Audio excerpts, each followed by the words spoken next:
إن الحمد لله نحمده ونستعينه ونستغفره ونعوذ بالله من شرور أنفسنا ومن سيئات أعمالنا من يهده الله فلا مضل له ومن يضلل فلا هادي له وأشهد أن لا إله إلا الله وحده لا شريك له وأشهد أن محمدا عبده ورسوله صلى الله تعالى عليه وعلى آله وصحبه وسلم تسليما كثيرا يا أيها الذين آمنوا اتقوا الله حق تقاته ولا تموتن إلا وأنتم مسلمون يا أيها الناس اتقوا ربكم الذي خلقكم من نفس واحدة وخلق منها زوجها وبث منهما رجالا كثيرا ونساء واتقوا الله الذي تساءلون به والأرحام إن الله كان عليكم رقيبا يا أيها الذين آمنوا اتقوا الله وقولوا قولا سديدا يصلح لكم أعمالكم ويغفر لكم ذنوبكم ومن يطع الله ورسوله فقد فاز فوزا عظيما أما بعد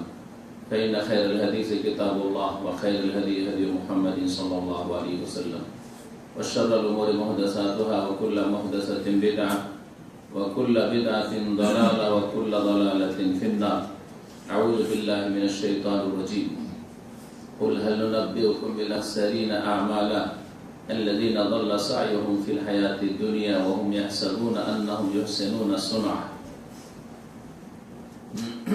আপনারা এই শেরে বসেছেন ওদিকটা ফুল করে দেন কারণ পরে লোক এসে আপনাদের চেষ্টা করবে এদিক ফুল করে দেন আগে তাহলে এদিক খালি থাকলে ধরতে সুবিধা হবে সবাই রাস্তা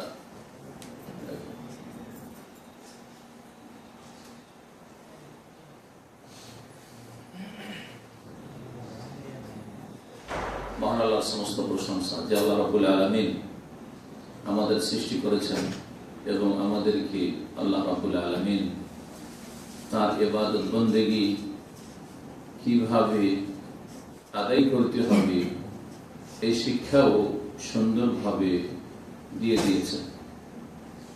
আর এই শিক্ষা দেওয়ার জন্য আমাদের জীবন যাপন, আমাদের জীবনের বিভিন্ন ক্ষেত্রগুলি কিভাবে পরিচালিত হবে এই শিক্ষা দেওয়ার জন্যই ওয়াহি ইলাহি নাযিল হয়েছে।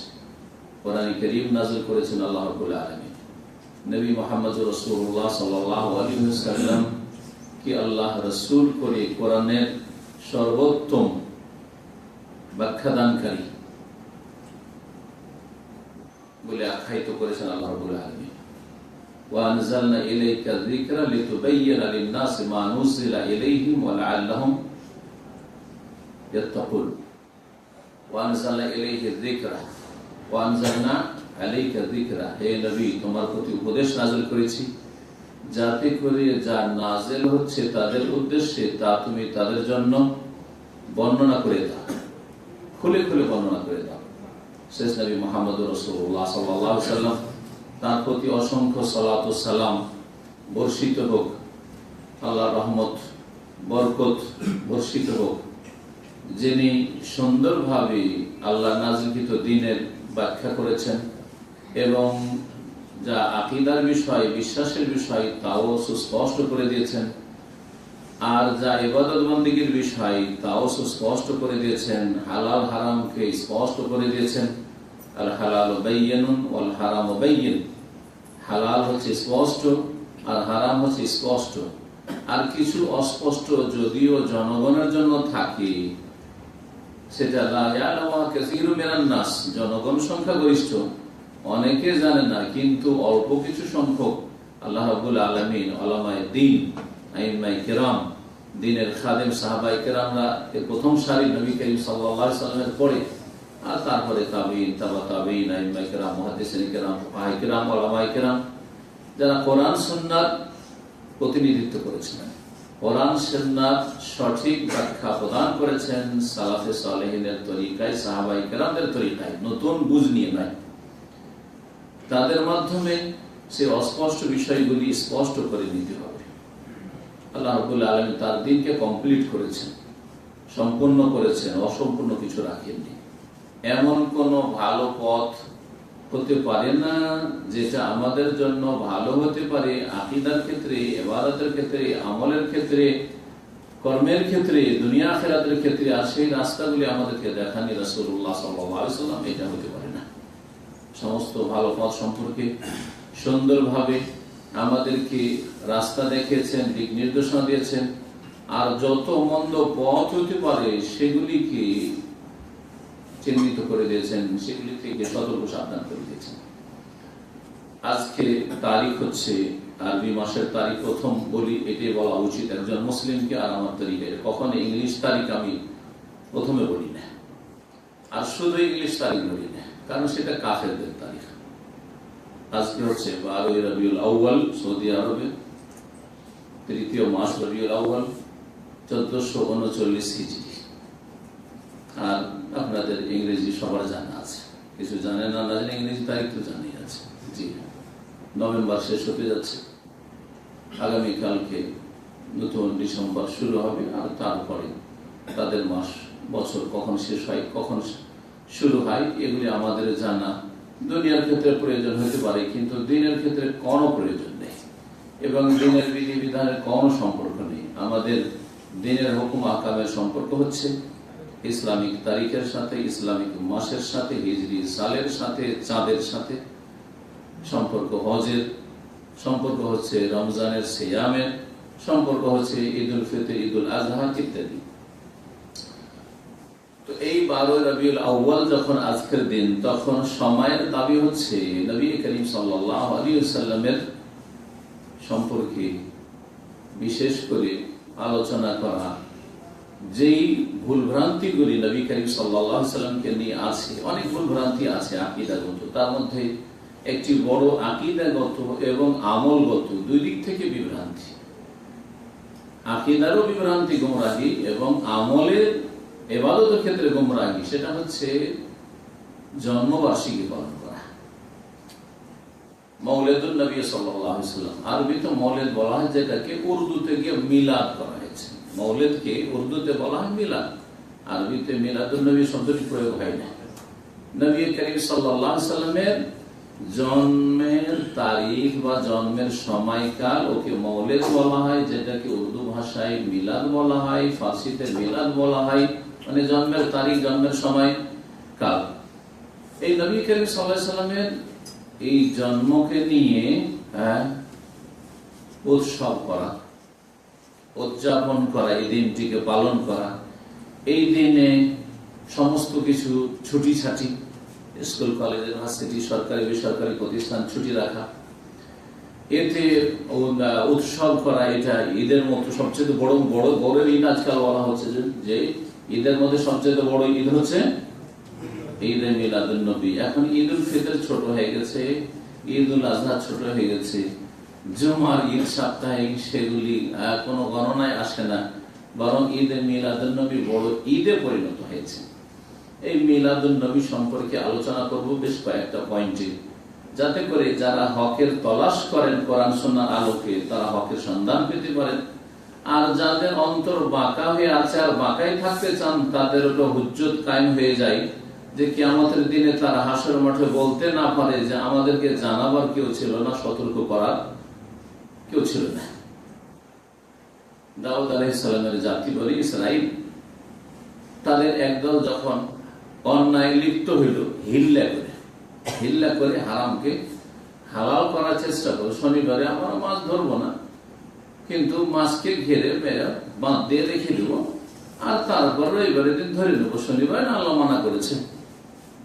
তখন তাদেরকে উপদেশ দিলেন একটি দল যারা আল্লাহকে ভয় করতেন, পরকাল সম্পর্কে চিন্তাশীল ছিলেন, এবং তারা এটাকে হারাম কাজ, অন্যায় কাজ, বড় অপরাধ মনে করলেন, এবং এর জন্য আল্লাহর গজব আসতে পারে বড় আশঙ্কা করলেন, যে এদের উপর গজব আসলে আমাদের উপর গজব আসতে পারে, কারণ এদের সাথে আমরা বসবাস করি। তখন তাদেরকে উপদেশ, ওয়াজ করেছিলেন, উপদেশ দিয়েছিলেন। এই ভালো মানুষরা, সৎকর্মশীলরা, নেক লোকেরা এই অসৎ লোকগুলিকে, হিল্লাকারীদেরকে ওয়াজ উপদেশ করেছিলেন। সূরা আরাফে এই বিষয়টি আল্লাহ রাব্বুল আলামিন বর্ণনা করেছেন, লিমাতাইদুনা কওমান ইল্লাহু মুহলিকুম আও মুআযযিবুহুম আযাবান শাদীদা। লিমাতাইদুনা কওমান, কিছু লোকেরা মাঝামাঝি, তিন ভাগে ভাগ। কিছু লোকেরা বলে দরকারটা কি এরাকে বলা, কি বা প্রয়োজন আছে, এরা আদা খাবে সাত পাবে। আমরা বলি না অনেক সময়, আদা খাবে সাত পাবে, আমার দরকারটা কি বা আপনার দরকারটা কি বলা। আপনি যদি দেশে গিয়ে সঠিক দাওয়াত দেন, আপনার বাপ ভাই আপনার হিতাকাঙ্ক্ষী, ওরা মাঝামাঝি, আপনাকেও ছাড়তে পারে না, আর ওইদিকে অন্যায়ের শিরক বিদআতের বিরুদ্ধেও বলবে না, খুব ভয় করে, খুব ভয়, কি বলতে যাও কি ঝামেলা হয়, আর কি বলতে যাও আমার ছেলে, সুতরাং আপনাকে বারণ করবে, এই কথাটাই বলবে, লেমা তাইদুনা কওমান আল্লাহ মুহলিকুহুম আও মুআযযিবুহুম আযাবান শাদীদ। আর এই জাতিকে বলা দরকারটা কি? আদা খাবে সাত পাবে, আল্লাহ ওদেরকে ধ্বংস করবেন আর না হলে কঠোর শাস্তি দেবেন। ওরা অপরাধ করবে, ওর সাথ ওরা পাবে, ওর মজা ওরা পাবে, শাস্তি পাবে, তোমাদের দরকারটাকে বলা। জবাবে ওই সৎকর্মশীল দলটি বলেছিল যে তারা বলেছিল মাযরাতান ইলা রাব্বিকুম ওয়া লাআল্লাহুম ইয়াত্তাকুন, রবের কাছে, আল্লাহর কাছে, যাতে করে আমরা ওজর পেশ করতে পারি যে আল্লাহ আমরা আমাদের দায়িত্ব পালন করেছিলাম, বলেছিলাম, যাতে করে আল্লাহ ধরে নেন আমাদেরকে যে না ওদেরকে সতর্ক সাবধান কেন করেনি, ওদের চোখটা খোলার চেষ্টা কেন করনি। ওরা না হয় অন্ধ ছিল, হ্যাঁ, ওরা না হয় এক চোখে দেখতো, হ্যাঁ, কানা হয়ে দেখতো, এরকম, যার ফলে এই দিকটা দেখতো না, এই দিক দেখতো, এই দিক দেখতো না, হ্যাঁ, বিদআতকে ধর্ম বলে সওয়াবের কাজ বলে পালন করতো, তো তাদের চোখ খোলার চেষ্টা করবেন, অথচ চোখ আছে দেখার মতো, চোখে পটি বেঁধে আছে, পটিটা খোলার চেষ্টা করতে হবে। রবের কাছে আমরা ওজর পেশ করতে পারো, জবাব দিতে পারো যে আল্লাহ ওদেরকে বলে দিয়েছিলাম, সতর্ক সাবধান করেছিলাম। আর হতে পারে যে এই বলাই, উপদেশ দেওয়াই আল্লাহকে ভয় করবে, সংযত হবে, এই পাপ মুক্ত হবে, শিরক মুক্ত হবে, বিদআত মুক্ত হবে, হিল্লা মুক্ত হবে। ওই যুগে ওরা হিল্লা মুক্ত করার জন্য ওয়াজ করেছিল, আজকে আমরা মানুষকে শিরক মুক্ত, বিদআত মুক্ত করার জন্য, আর কোরআন সুন্নাহর অনুসারী হওয়ার জন্য, তাওহীদ প্রতিষ্ঠাকারী হওয়ার জন্য, আর সুন্নাহ কায়েমকারী হওয়ার জন্য, সুন্নতের অনুসারী হওয়ার জন্য, নবী ভক্ত হওয়ার জন্য ডাকছি। এবং নবীর আসল ভক্তিটা কি? নবীর আসল ভক্তি এই নয় যে আমরা নতুন কিছু করে নবীর ভক্তি দেখাবো, বরং নবীর আসল ভক্তি হচ্ছে যে ফাত্তাবিউনি ইউহিব্বুকুমুল্লাহ, আমার অনুসরণ করো, তাহলেই আল্লাহ তোমাদেরকে ভালোবাসবেন, তোমাদের গুনাহ মাফ করবেন। এটি হচ্ছে মাপকাঠি নবী ভক্তি। নবীকে ভালোবাসার মাপকাঠি হচ্ছে নবী করিম সাল্লাল্লাহু আলাইহি ওয়াসাল্লামের প্রত্যেকটি ক্ষেত্রে ইত্তিবা করা, অনুসরণ করা, তার পেছনে পেছনে চলা। আগেও বাড়বেন না, আর বিরোধিতাও করবেন না, অনেক পিছু থেকে যাবেন না। আগে বাড়া মানে বেশি পণ্ডিত। শিরক আর বিদআত যারা ধর্মের নামে করে তারা হচ্ছে আগে বেড়ে যাওয়ার লোক, বেশি পণ্ডিত যারা, নবী করিম সাল্লাল্লাহু আলাইহি ওয়াসাল্লাম চাইতেন।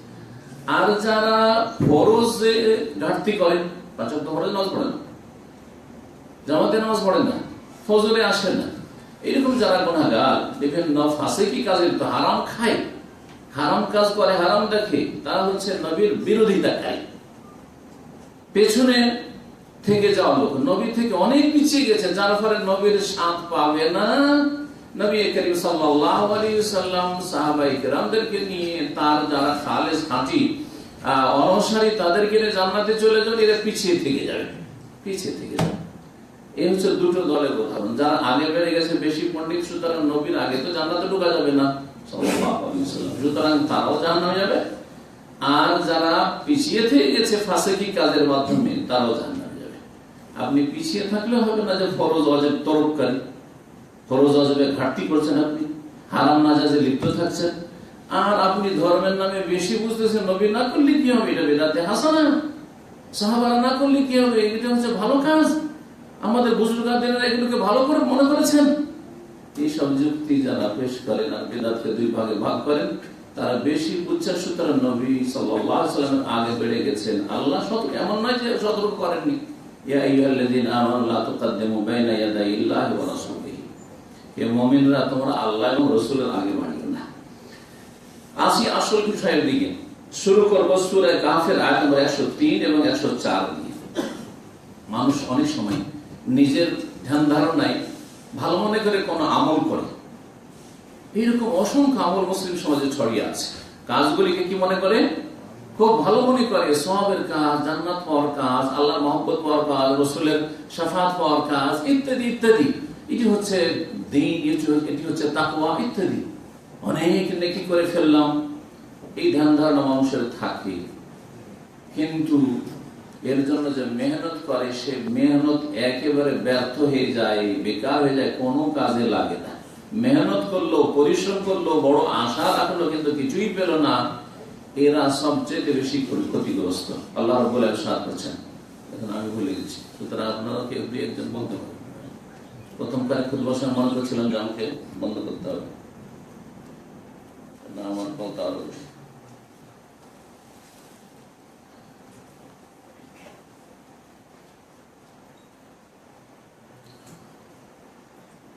বলছিলাম যে সবচেয়ে বেশি ক্ষতিগ্রস্ত তারা যারা আল্লাহর কাছে অনেক নেকির আশা করেছে, আর নেকির আশা করে কঠোর পরিশ্রম মেহনত করেছে আখির আমলের ক্ষেত্রে, ইবাদত বন্দেগীর ক্ষেত্রে, কিন্তু মেহনতটা সঠিক জায়গায় হয়নি, সঠিক পদ্ধতিতে হয়নি। সঠিক পদ্ধতির মেহনত কি তাহলে জানো? সঠিক পদ্ধতির মেহনত হচ্ছে যে একমাত্র আল্লাহর জন্য কাজটি করতে হবে, এক শর্ত। দ্বিতীয় শর্ত হচ্ছে একমাত্র রাসূলুল্লাহ সাল্লাল্লাহু আলাইহি সাল্লামের তরিকা অনুযায়ী হইতে হবে। তারপরে যেটুকু মেহনত করবেন কাজে আসবে, যেটুকু মেহনত, অল্প মেহনত যদি থাকে, কোন রকম ফরজ ওয়াজিব আদায় করেছেন, হারাম নাজায়েজ থেকে বেঁচেছেন, সবটাই আপনার ঠিক আছে। বেশি সুন্নত নেই আপনার, নফল নেই আপনার, মুস্তাহাব নেই আপনার, জি শুধু ফরজ ওয়াজিবটা ঠিক রেখেছেন, গুনাহগার হননি, হারাম নাজায়েজে লিপ্ত হননি, যার ফলে গুনাহগার হননি, আপনি রেহাই পেয়ে যাবেন, আশা করা যেতে পারে। এই দুটো শর্তের সাথে। কি শর্ত? ইখলাস এবং ইত্তিবা, নিখুঁত নির্ভেজাল আল্লাহর ইবাদত বন্দেগী, আল্লাহর সন্তুষ্টির জন্য সব কাজ করবেন, আল্লাহর জন্য করবেন, আল্লাহর সাথে কোনো কিছুকে শরীক করবেন না, দুনিয়ার কোনো গরজ রাখবেন না। দ্বিতীয় কাজ হচ্ছে যে একমাত্র আল্লাহর নবী সাল্লাল্লাহু আলাইহি সাল্লামের তরিকা অনুযায়ী করবেন। এই 12 রবিউল আউয়ালের মিলাদুন নবী সম্পর্কে এই ফর্মুলাটা মনে রাখবেন। এই ফর্মুলাতে যদি দেখি, প্রথম ফর্মুলায় প্রথম শর্ত যেটা, সেটা হচ্ছে যে ইখলাস আল্লাহর জন্য। যারা জন্মবার্ষিকী পালন করে, মিলাদুন নবীর জশন করে, আপনার জুলুস করে, মিছিল করে, তারপরে আপনার এই ক্ষেত্রে খরচ খরচা করে, তারপরে এতে যা কিছুই করে, ইখলাস আছে, তার জন্য করছি, আল্লাহর জন্য করছি। যদিও অনেকেই কবিতার শের শায়েরি আর নাতে রসুল পড়তে গিয়ে শিরকি কথা বলে, কুফরি কথা বলে, অতিরঞ্জন বাড়াবাড়ি করতে গিয়ে আল্লাহর হক বলে নবীকে দিয়ে দেয়, অনেক কবিতাও তাদের আছে। কিন্তু তারপরও আল্লাহর কাছে কিছু পাবো এই নবীর জন্মবার্ষিকী পালন করে, এই আশা নিয়ে করে, তাহলে ইখলাসটা আল্লাহর জন্য করছে, দুনিয়ার কোনো গরজ নেই, মিলাদুন নবী করে, এটা ঠিক আছে।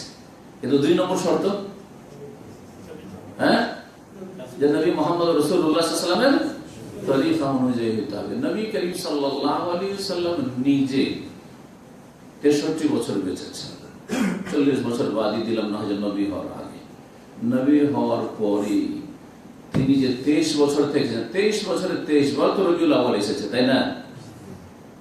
একবারের প্রমাণ কোরআন অথবা হাদিসে কোন একটা হাদিসে দেখান যে নবী করিম সাল্লাল্লাহু অমুক সালে মক্কায় অথবা মদিনায় কি করেছেন? জন্মবার্ষিকী পালন করেছেন। আমলে দেখাইতে পারলেন না, তার উক্তিতে দেখান যে নবী সাল্লাল্লাহু আলাইহি ওয়াসাল্লাম বলেছেন যে আমার জন্মবার্ষিকী পালন করো, এটা তোমাদের আখিরাতের সম্বল হবে, জান্নাত যাওয়ার কাজ হবে, আমার মহব্বতের প্রমাণ হবে, দলিল। দেখেন নবী করিম সাল্লাল্লাহু আলাইহি ওয়াসাল্লাম তাহলে বচনও দেখাতে পারলেন না, আমল ও কর্মও দেখাতে পারলেন না, তাহলে অনুমোদন দেখান যে কোন সাহাবী করেছেন আর রাসূলুল্লাহ বলছেন, বাহ খুব ভালো কাজ করেছেন, আমার জন্মবার্ষিকী পালন করেছেন, এটা খুব ভালো কাজ, সওয়াবের কাজ, জান্নাতে যাওয়ার কাজ, দেখান দেখি। তাহলে এটাকে বলা হয় তাকরীরি হাদিস, মানে নবী সাল্লাল্লাহু আলাইহি ওয়াসাল্লামের স্বীকৃতি ও অনুমোদন। তিনটার কোনটাই যদি দেখাতে না পারেন, তারপরেও যদি জন্মবার্ষিকী পালন করেন, তাহলে বোঝা গেল যে আপনার আমল কবুল হওয়ার যে দ্বিতীয় শর্ত, সেটা হচ্ছে ইত্তেবা রাসূলকে অনুসরণ করা, ফলো করা, সেটা নেই। সুতরাং আপনার আমল হচ্ছে রিজেক্টেড, প্রত্যাখ্যাত। নবী মুহাম্মদ রাসূলুল্লাহ সাল্লাল্লাহু আলাইহি ওয়াসাল্লাম বলেছেন, মান আমিলা আমালান লাইসা আলাইহি আমরুনা ফাওয়ারদ্দু। কেউ যদি এমন কোন আমল করে যে আমলটি আমার আদর্শ অনুযায়ী নয়, আমার তরিকা অনুযায়ী নয়। লাইসা আলী আমরনা, আমার আদেশ বা আমার আদর্শটা সেই রকমটা নয়, ভিন্ন। সেটা হচ্ছে প্রত্যাখ্যাত, সেটা ছুঁড়ে দেওয়া হবে তার মুখে, তার দিকে ছুঁড়ে ফেলে দেওয়া হবে, সেটা কবুল করা হবে না। এরাই হচ্ছে সবচেয়ে বেশি ক্ষতিগ্রস্ত। শুধু এই ক্ষেত্রে নয়, জীবনের প্রতিটি ক্ষেত্রে, জিকিরের ক্ষেত্রে, ওজিফার ক্ষেত্রে, দুরূদ শরীফ পড়ার ক্ষেত্রে। আরে দুরূদ নবী সাল্লাল্লাহু আলাইহি ওয়াসাল্লাম ইব্রাহিমের দুরূদ শুধু নামাজের সাথে সীমিত। বালা মুসিবত দূর করা দুরূদ আলাদা। কত রকমের যে দুরূদ আছে, কত রকমের যে ওজিফা আছে, আর কত রকমের যে খতম আছে। যদি নবী করিম সাল্লাল্লাহু আলাইহি ওয়াসাল্লাম থেকে প্রমাণ না করতে পারেন, তাহলে সেটা আপনার মুখে ছুঁড়ে দেওয়া হবে এবং আপনি সবচেয়ে বেশি ক্ষতিগ্রস্ত। আসুন ওই আয়াত দুটো শুনুন। মহান আল্লাহ বলছেন, কুল হে নবী, তুমি তোমার জাতিকে জানিয়ে দাও, তোমার উম্মতকে জানিয়ে দাও, মানুষকে জানিয়ে দাও, হাল নুনাব্বিউকুম বিল আখসারিন আমালা, তোমাদেরকে কি জানিয়ে দেব আমলের ক্ষেত্রে, কর্মজীবনে সবচেয়ে বেশি ক্ষতিগ্রস্ত কারা, তাদের সম্পর্কে। কাজ করার পরে, আমল করার পরে সবচেয়ে বেশি ক্ষতিগ্রস্ত, আল আখসারিন ইসম তাফদীল, বেশি ক্ষতিগ্রস্ত কারা, আমল করেও, নামাজ পড়েও এবং নবীর মহব্বত প্রকাশ করেও, কিন্তু নবীর মহব্বত প্রকাশ করলো নবী করিম সাল্লাল্লাহু আলাইহি ওয়াসাল্লাম সাহাবায়ে কেরামের তরিকায় নয়, নবী করিম সাল্লাল্লাহু আলাইহি ওয়াসাল্লামের দেখানো পদ্ধতি অনুযায়ী নয়। বেশি ক্ষতিগ্রস্ত যারা আমলের ক্ষেত্রে, তাদের সম্পর্কে তোমাদেরকে জানিয়ে দেব কি কারা। শোনো উত্তর, আল্লাহ বলেছেন, আল্লাযীনা দাল্লা সাইয়ুহুম ফিল হায়াতিদ দুনিয়া, যাদের মেহনত পরিশ্রম ইহজগতে, দুনিয়াতে ভুল পথে হয়েছে। মেহনত করেছে কিন্তু ভুল পথে, দাল্লা সাইয়ুহুম, মেহনতটা ভুল পথে হয়েছে, ভ্রান্ত পথে হয়েছে। তাহলে সহি পথ কোনটা? সহি পথ হচ্ছে রাসূলুল্লাহ সাল্লাল্লাহু আলাইহি ওয়াসাল্লামের ছেড়ে যাওয়া পথ। রাসূলুল্লাহ সাল্লাল্লাহু আলাইহি ওয়াসাল্লামের পথের পথিক নয়, বরং অন্য কোন তরিকা অবলম্বন করে সওয়াবের কাজ করার চেষ্টা করেছে। ওয়াহুম ইয়াহসাবুন, কিন্তু তাদের ধারণা ছিল আন্নাহুম ইউহসিনুনা সুনআ, যে কাজ খুব ভালো করছি আমরা, কোন মন্দ কাজ করছি নাকি? আরে নবীকে সারা বছর স্মরণ করতে পারি না, আজকে 12 রবিউল আউয়ালে নবীকে একটু স্মরণ করব, নবীর একটু দুরূদ শরীফ পাঠ করব, আর নবীর একটু গুণগান করব, নবীর একটু গুণগান বয়ান করব, নবীর একটু জীবনী চর্চা করব, আর নবীর জন্য একটু আমরা নবী প্রেম দেখাবো, রাস্তাঘাটে বেরোবো জশন করে, জলুস করে, হ্যাঁ আমরা একটা উৎসব করব। তো এটা তো বানাতে না, তাহলে আপনার নবীর দুশমন দিল, আপনাদেরকে নবীর দুশমন বানিয়ে গায়ের জোরে, কিন্তু নবীর আদর্শের সাথে তাদের কোনো সম্পর্ক নেই। ধারণা যে খুব ভালো কাজ করে যাচ্ছে, আল্লাহ বলছেন এদের সম্পর্কে। আল্লাহ বলছেন সহিহ বুখারী একটি হাদিস বলি একটি আয়াতের সাথে, প্রিয় নবী সাল্লাল্লাহু আলাইহি ওয়াসাল্লাম বলছেন, কুল্লু উম্মতি ইয়াদখুলুনাল জান্নাহ, আমার উম্মতের সকলে জান্নাতে যেতে পারবে, ইল্লা মান আবা, তবে যারা অস্বীকার করবে জান্নাতে যেতে, যারা অস্বীকার করবে। সাহাবীরা আশ্চর্য হলেন, কি এমন হতভাগা আছে অস্বীকারী? কিল মান আবা ইয়া রাসূলুল্লাহ, হে আল্লাহর রাসূল, এমন কি আছে অস্বীকারী? আর নবী সাল্লাল্লাহু আলাইহি ওয়াসাল্লাম বলে, মান আতানি দাখালাল জান্নাহ, যে আমাকে মানবে সে জান্নাতে যাবে। ওমান আসানি, আর যে আমার নাফরমানি করে, বিরুদ্ধাচরণ করে, আমি বললাম না করতে, আমি করলাম না, আমি কোন স্বীকৃতি অনুমোদন দিলাম না, আমার স্ট্যাম্প ছাড়া তারা অন্য কোথাও জাল স্ট্যাম্প ব্যবহার করবে। কোম্পানিতে চাকরি করলে আপনার কাগজপত্র যদি কোম্পানি থেকে একটা নিতে হয় কিছু, আপনি কম্পিউটার লিখে নিতে পারবেন, লিখানোটা কোনো ফ্যাক্টর না। আপনি কোনো কিছু একটা লিখতে চাইছেন, যে কোম্পানি আপনাকে যেন সার্টিফিকেট দেবে, লিখেন, আপনার কম্পিউটার লিখলেন, কিন্তু স্ট্যাম্পটা কোথেকে নিতে হবে? কোম্পানির যে দায়িত্বশীল তার কাছ থেকে নিতে হবে, তাই না? হ্যাঁ, যেটা আসল স্ট্যাম্প সেটা নিতে হবে, সিগনেচারটা কার নিতে হবে? যে এই কোম্পানির এই ক্ষমতা রাখে, যার এই দায়িত্ব সাইন করা, সিগনেচার করা, তার সাইন নিতে হবে। কিন্তু না, নবী মুহাম্মদুর রাসূলুল্লাহ সাল্লাল্লাহু আলাইহি ওয়াসাল্লামকে আল্লাহ রাব্বুল আলামিন এই দিনের ক্ষেত্রে সাইন করার জন্য, স্ট্যাম্প দেওয়ার জন্য পাঠিয়েছেন। নবীর স্ট্যাম্প ছাড়া, নবী সাল্লাল্লাহু আলাইহি ওয়াসাল্লামের সাইন করা ছাড়া এরা ধর্মকর্ম করবে। যারা অমান আসানি, আমার নাফরমানি করলো, আমার কথা মানলো না, আনুগত্য করলো না, আমার অনুসরণ করলো না, তারা হচ্ছে ফাকাদ আবা, তারা অস্বীকারী জাতি, তারা জান্নাতে যেতে পারবে না। সহিহ বুখারী 6737 নম্বর হাদিস। এখন আসি এই মিলাদুন নবী সম্পর্কে আলোচনায়। দিনের ক্ষেত্রে যে কোনো নতুন কাজ যদি নবী করিম সাল্লাল্লাহু আলাইহি সাল্লাম করেননি, করতে বলেননি, আর তার সামনে সাহাবীরা করেছেন আর চুপ থেকেছেন, এমন না, কোনো অনুমোদনও নাই, তাহলে সেটা নতুন কাজ। সেটা হচ্ছে কি নতুন কাজ। নতুন কাজের স্থান নেই, কারণ নবী করিম সাল্লাল্লাহু আলাইহি ওয়াসাল্লাম মাধ্যমে আল্লাহ দ্বীনকে কমপ্লিট করেছেন। আর নতুন কিছু ধর্মের নামে যদি করা হয় সেটাকে কি বলা হয়েছে? বিদআহ। বিদআহ। আর কুল্লু বিদআতিন দালাল, প্রত্যেক নতুন কাজ যা ধর্মের নামে হয়, মান আহদাসা ফি আমরিনা হাযা, দ্বীনের ক্ষেত্রে যদি কেউ নতুন কাজ করে সেটা কুল্লু মুহদাসাতিন বিদআহ ওয়া কুল্লু বিদআতিন দালাল। প্রত্যেক বিদআত হচ্ছে গোমরাহি, রাস্তা হারিয়ে ফেলা, পথভ্রষ্টতা, ওয়া কুল্লু দালালাতিন ফিন-নার, আর প্রত্যেক গোমরাহির পরিণাম হচ্ছে জাহান্নাম। যখন আমরা এই বিষয়টি স্পষ্ট বুঝতে পারলাম যে নবী করিম সাল্লাল্লাহু আলাইহি ওয়াসাল্লাম থেকে দ্বীনের ক্ষেত্রে প্রমাণ না থাকলে সেটা করা যাবে না। মনে রাখবেন, অনেকে বলে যে নিষেধ তো নেই, এগুলো সমস্যা। ঠিক আছে, নবী সাল্লাল্লাহু আলাইহি ওয়াসাল্লাম করেননি, করতে বলেননি, আর কোন বা প্রমাণও পাওয়া যায় না সাহাবীরা করেনি, কিন্তু নিষেধ তো নেই। এই নিষেধ নাই কথাটি দ্বীনের ক্ষেত্রে চলবে না, ওরাও মানে না। যারা এই কথাটি বলছে তাদের আলেমরাও মানে না এই কথাটি, যে নিষেধ নেই সেই জন্য করা চলবে ধর্মের নামে, এটা চলবে না। কারণ ইবাদতের ক্ষেত্রে আসল হচ্ছে যে আপনাকে প্রমাণ দিতে হবে। এই ক্ষেত্রে যারা মিলাদ করছেন, মিলাদুন নবী বা জন্মবার্ষিকী পালন করছেন, তখন আপনি বলে দিচ্ছেন যে নিষেধ নেই, কিন্তু যেই কাজটি আপনি করেন না, অন্যরা করছে আর আপনার কাছে সেটা বিদআত, সেই ক্ষেত্রে এই ফর্মুলায় আপনি বলবেন যে এটা আমি বলছি। যদি ওখানে কেউ বলে যে নিষেধ নাই, তাহলে নিষেধ না থাকলে কি হবে? প্রমাণ দিতে হবে। বলবেন না? বলবেন না? মেলা উদাহরণ দেওয়া যেতে পারে।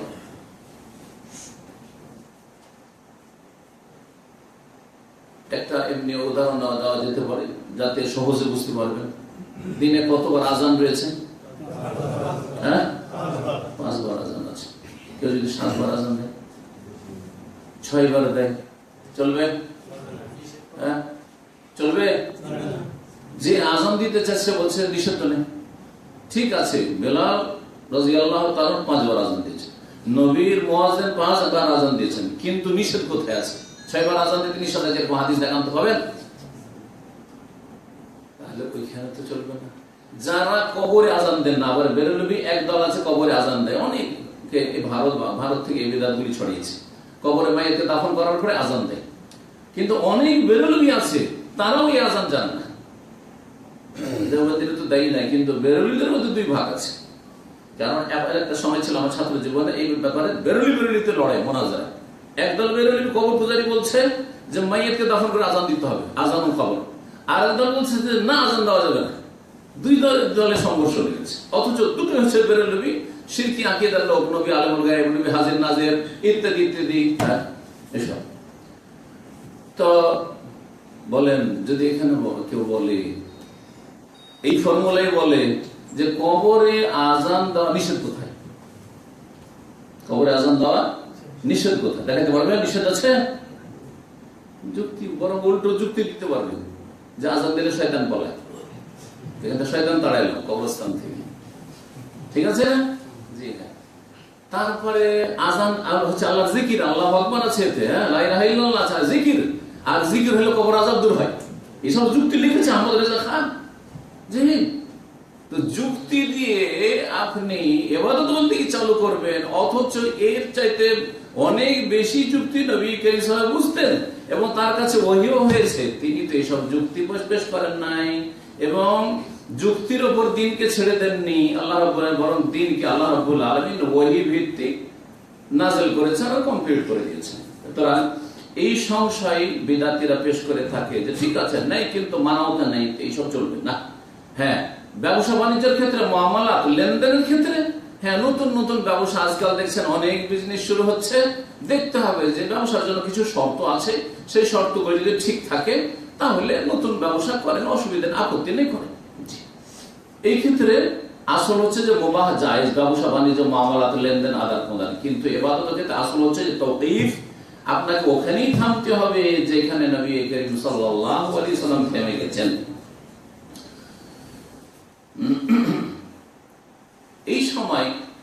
যারা মিলাদুন নবী করে একদল, জন্মবার্ষিকী পালন করে, কি বলে ওটাকে? মিলাদুন নবী। মিলাদুন নবীটা করে ঈদে মিলাদুন নবী হয়েছে। মিলাদুন নবী জন্মবার্ষিকী আর তারপর ঈদে মিলাদুন নবী, এটা একটা দল। আর একটা দল করে কি বলছে যে না না, আমরা একটু হয়েছি, উন্নত হয়েছি, আমরা ভাই তোমাদের মতো বেদাত করি না। নিজেদেরকে বলে যে আমরা সুন্নতের অনুষ্ঠান। এই সময় এই 12 রবিউল আউয়ালে তারা অনুষ্ঠান করে ওই মিলাদীদের মতোই, কিন্তু নাম রাখে সিরাতুন নবী মাহফিল। নাম রাখে কি? সিরাতুন নবী মাহফিল। তাহলে কি সিরাতুন নবী মাহফিল যদি খাস করা হয় 12 রবিউল আউয়ালের সাথে, দেখে চলবে? এটা হচ্ছে প্রশ্ন। কাজ একটাই, কিন্তু নামটা পরিবর্তন করে দিয়েছে যাতে করে আপত্তি না থাকে মানুষের, যাতে আমাদেরকে বলতে না পারে যে তোমরা তো ওই খ্রিস্টানদের জন্মবার্ষিকী নিয়ে এসছো, আমরা জন্মবার্ষিকী পালন করি না, আমরা কি করছি?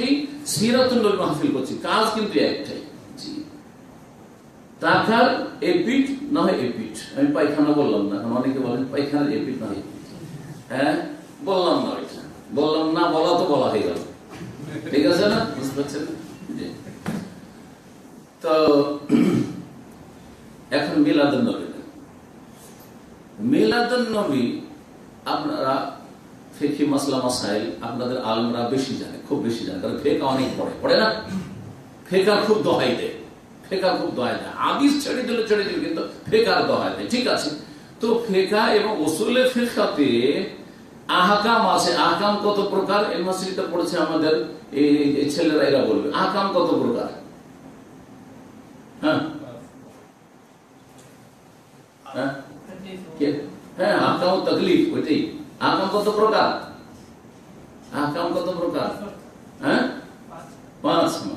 এত সন্দেহ ইউনিভার্সিটিতে পড়ে। আহকাম 5 প্রকার, হুকুম হচ্ছে 5 প্রকার। হুকুম হয় ফরজ হবে, ফরজ বা ওয়াজিব একই জিনিস, আর না হলে ফরজের বিপরীতটা, হ্যাঁ, একটা হচ্ছে ফরজ করা জরুরি, ওর বিপরীতটা হচ্ছে ছাড়া জরুরি, ওটার নাম কি? হারাম। দুটো হইল। আচ্ছা, করা ভালো আর ছাড়া ভালো, এই দুটোর নাম কি? হ্যাঁ, মুস্তাহাব করা ভালো করলে সওয়াব, আর ছাড়া ভালো হ্যাঁ মাকরুহ। কয়টা হইল? 4টা হইল। 4টা হলো না? আর আরেকটা হচ্ছে মাঝামাঝি, সেটা করা না করা সমান, মুবাহ জায়েজ, ঠিক আছে? এখন এই মিলাদুন নবীকে কি বলবেন? অবশ্যই ফিকহার পণ্ডিত। আর যারা এই মিলাদ পালন করে তারা আমাদের ভারত, বাংলাদেশ, পাকিস্তান অধিকাংশই তারা হানাফি। যারা শ্রীলঙ্কায় আছে, মালয়েশিয়া আছে, ইন্দোনেশিয়াতে আছে, ওরা হয়তো শাফি, তারাও এই ফিকহাতে বিশ্বাসী, ফিকহার 5 হুকুম বিশ্বাসী। সবাইকে বলছে যারা মিলাদি, বিশেষ করে বাংলা ভাষাভাষী যারা নিজেকে হানাফি মাযহাবের লোক বলে আর মিলাদ করে, তাদেরকে বলবো যে এই 5 হুকুমের কোনটা ফিট করবেন এর উপর। মিলাদ ফরজ, হ্যাঁ, ফরজ ওয়াজিব হলে দলিল দিতে হবে। মুস্তাহাব মানে করা ভালো, তো দলিল দিতে হবে, ঠিক আছে? জি হ্যাঁ।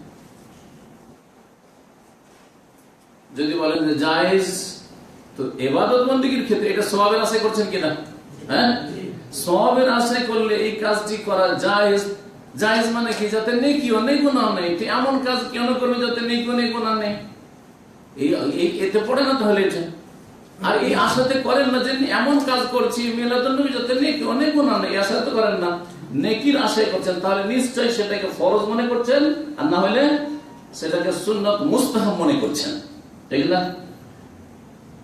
তাহলে ফরজ বললে দলিল দিতে হবে, মুস্তাহাব বললে দলিল দিতে হবে, কারণ নেকির আশায় করছেন, ফরজ আর মুস্তাহাব নয়।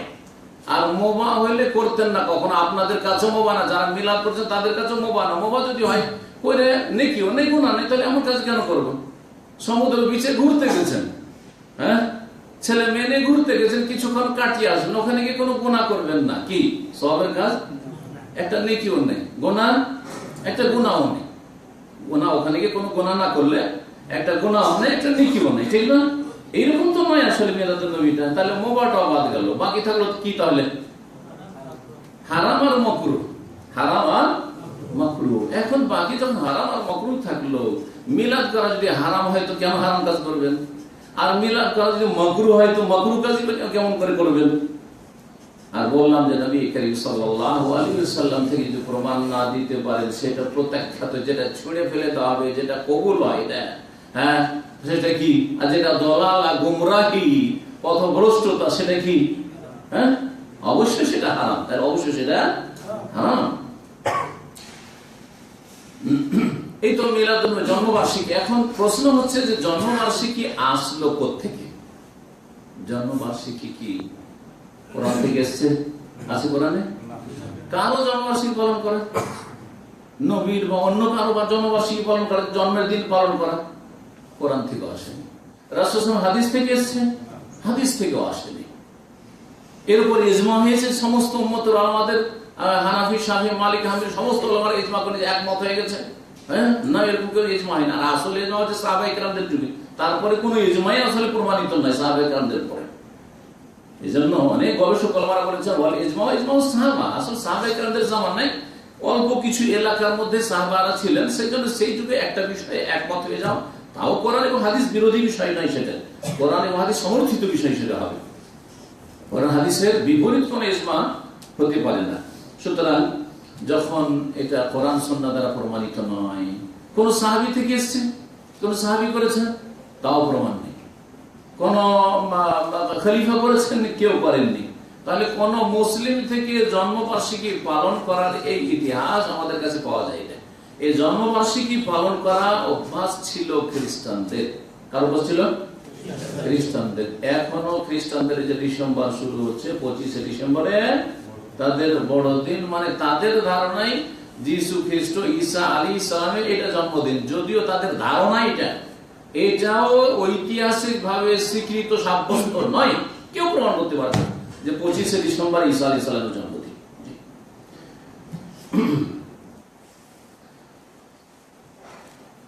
এই তো ছিল মিলাদুন নবী সম্পর্কে। সিরাতুন নবী, নবী সাল্লাল্লাহু আলাইহি ওয়াসাল্লামের জীবনী চর্চা। সিরাত মানে জীবনী, তাই না?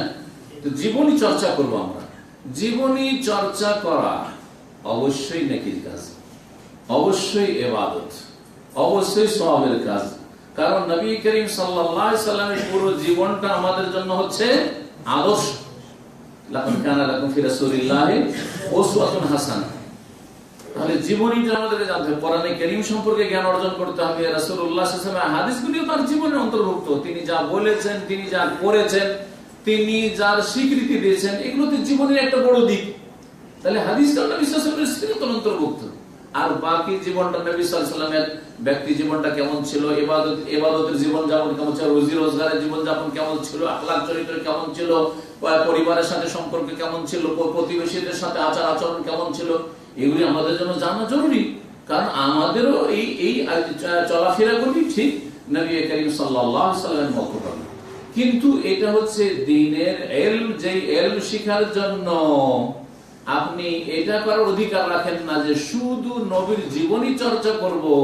কখন? বিশেষ করে 12 রবিউল আউয়ালে যারা সিরাতুন নবীর দোহাই দিয়ে সিরাতুন নবী মাহফিল কায়েম করছেন, তাদের উদ্দেশ্যে বলছি। যারা নিজেদের বলছেন আমরা বেদাত মুক্ত না, আপনারা বেদাত মুক্ত না, যারা সিরাতুন নবী মাহফিল করছেন, বরং ওই বেদাতটাই আপনারা করছেন। কিন্তু সিরাতুন নবীর নাম দিয়ে কেন এই দিনটা ধার্য করছেন যে এই 12 রবিউল আউয়ালে নবীর জীবনী চর্চা করতে হবে, নবীর জীবনী শিখতে হবে, শিখাতে হবে। সারা বছরের যে কোনো সময় চর্চা করেন, বরং মাঝে মধ্যেই করেন, মুহররম মাসেও করেন, সফরেও করেন, জিলহজেও করেন, রমজানেও করেন, রবিউল আউয়ালে করেন, কোনো অসুবিধা নেই। এই রবিউল আউয়ালও করছেন আর অন্য কোনো মাসেও জীবনী চর্চা করছেন, তাহলে কোনো অসুবিধা নেই। কিন্তু বিশেষভাবে আপনাদের সিরাত মাহফিল হবে শুধু 12 রবিউল আউয়ালে। যদি এটা করেন তাহলে অবশ্যই এটা একটা বিদআত, এতে কোনো সন্দেহ নাই। সুতরাং এই সিরাতুন নবীর মাহফিল থেকেও বেঁচে থাকবেন, তাতে সহযোগিতা করা থেকে বেঁচে থাকবেন, তাতে অংশ নেওয়া থেকে বেঁচে থাকবেন, এবং এই রকমের কোন সুযোগ সুবিধা মানুষকে বিদআত করার দেওয়া থেকেও বেঁচে থাকবেন।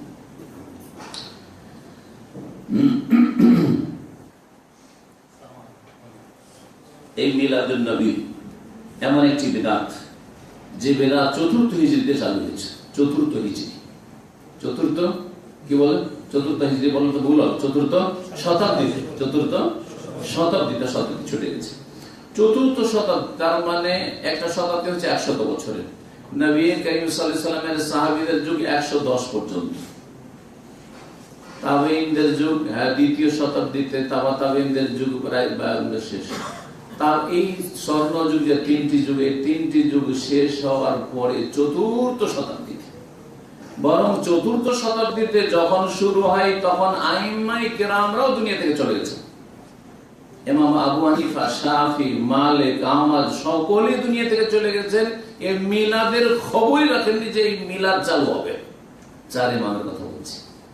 ইমাম বুখারী, মুসলিম, আবু দাউদ, মুহাদ্দিসিনে কেরাম, যে আইম্মায়ে কেরাম যারা আছেন তারাও দুনিয়া থেকে চলে চতুর্থ শতাব্দীর আগে। অধিকাংশ আইম্মায়ে কেরামগণ যারা মুহাদ্দিসিনে কেরাম বা ফুকাহা, তারা 300 হিজরি পর্যন্ত দুনিয়া থেকে বিদায় নিয়ে চলে গেছেন। তার মানে চতুর্থ শতাব্দী শুরু হচ্ছে 300 পরে, 300 থেকে 4 মধ্যে, এটা হচ্ছে চতুর্থ শতাব্দী। তাহলে চতুর্থ শতাব্দীতে যখন এই বিদাত শুরু হচ্ছে তখন স্বর্ণযুগ শেষ হয়ে গেছে, আইম্মায়ে কেরাম দুনিয়া থেকে চলে গেছেন। যাদের মাযহাব ফলো করছেন বা যাদেরকে আদর্শ মনে করছেন, নবী করিম সাল্লাল্লাহু আলাইহি ওয়াসাল্লামের পরে, সাহাবায়ে কেরামদের পরে, তাবেঈনদের পরে যদি এইভাবে মনে করেন তাহলে অবশ্যই তার আদর্শ আমাদের জন্য।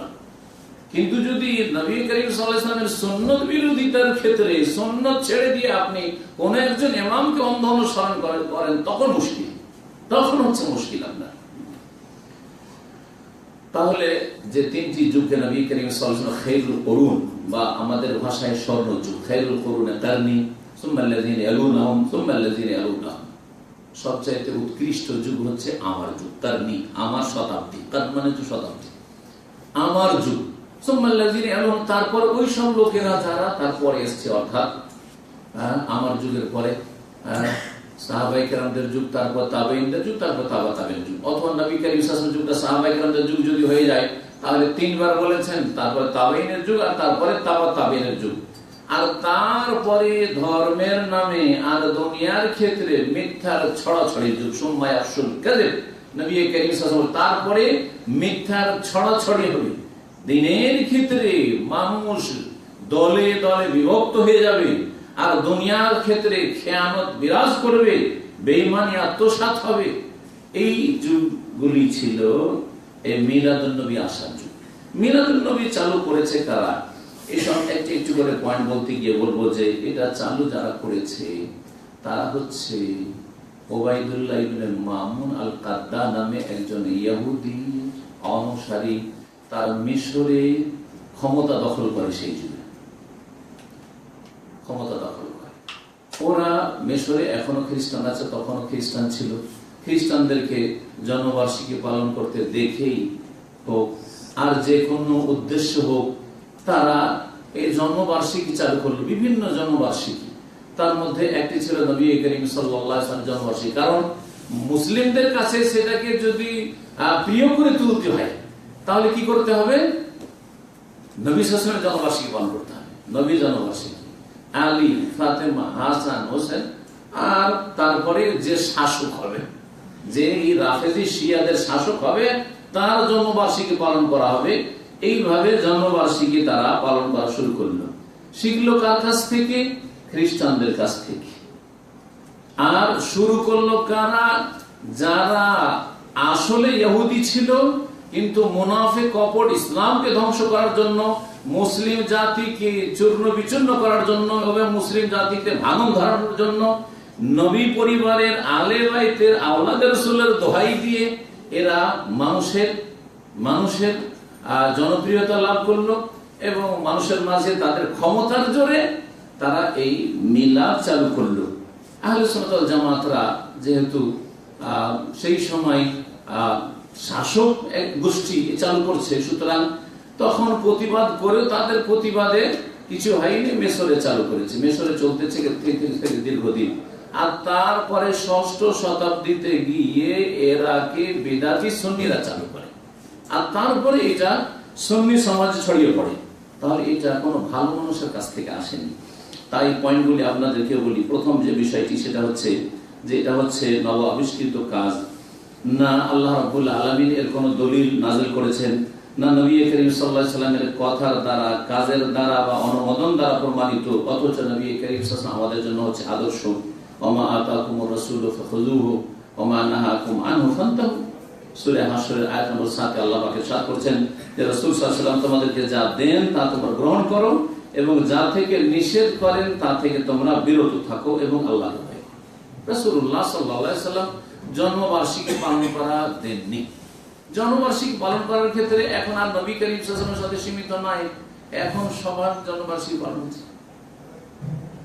কেউ যদি কোন যুগে রাষ্ট্রপতি আর প্রধানমন্ত্রী হয়ে থাকে, ওর জন্মবার্ষিকী চলছে।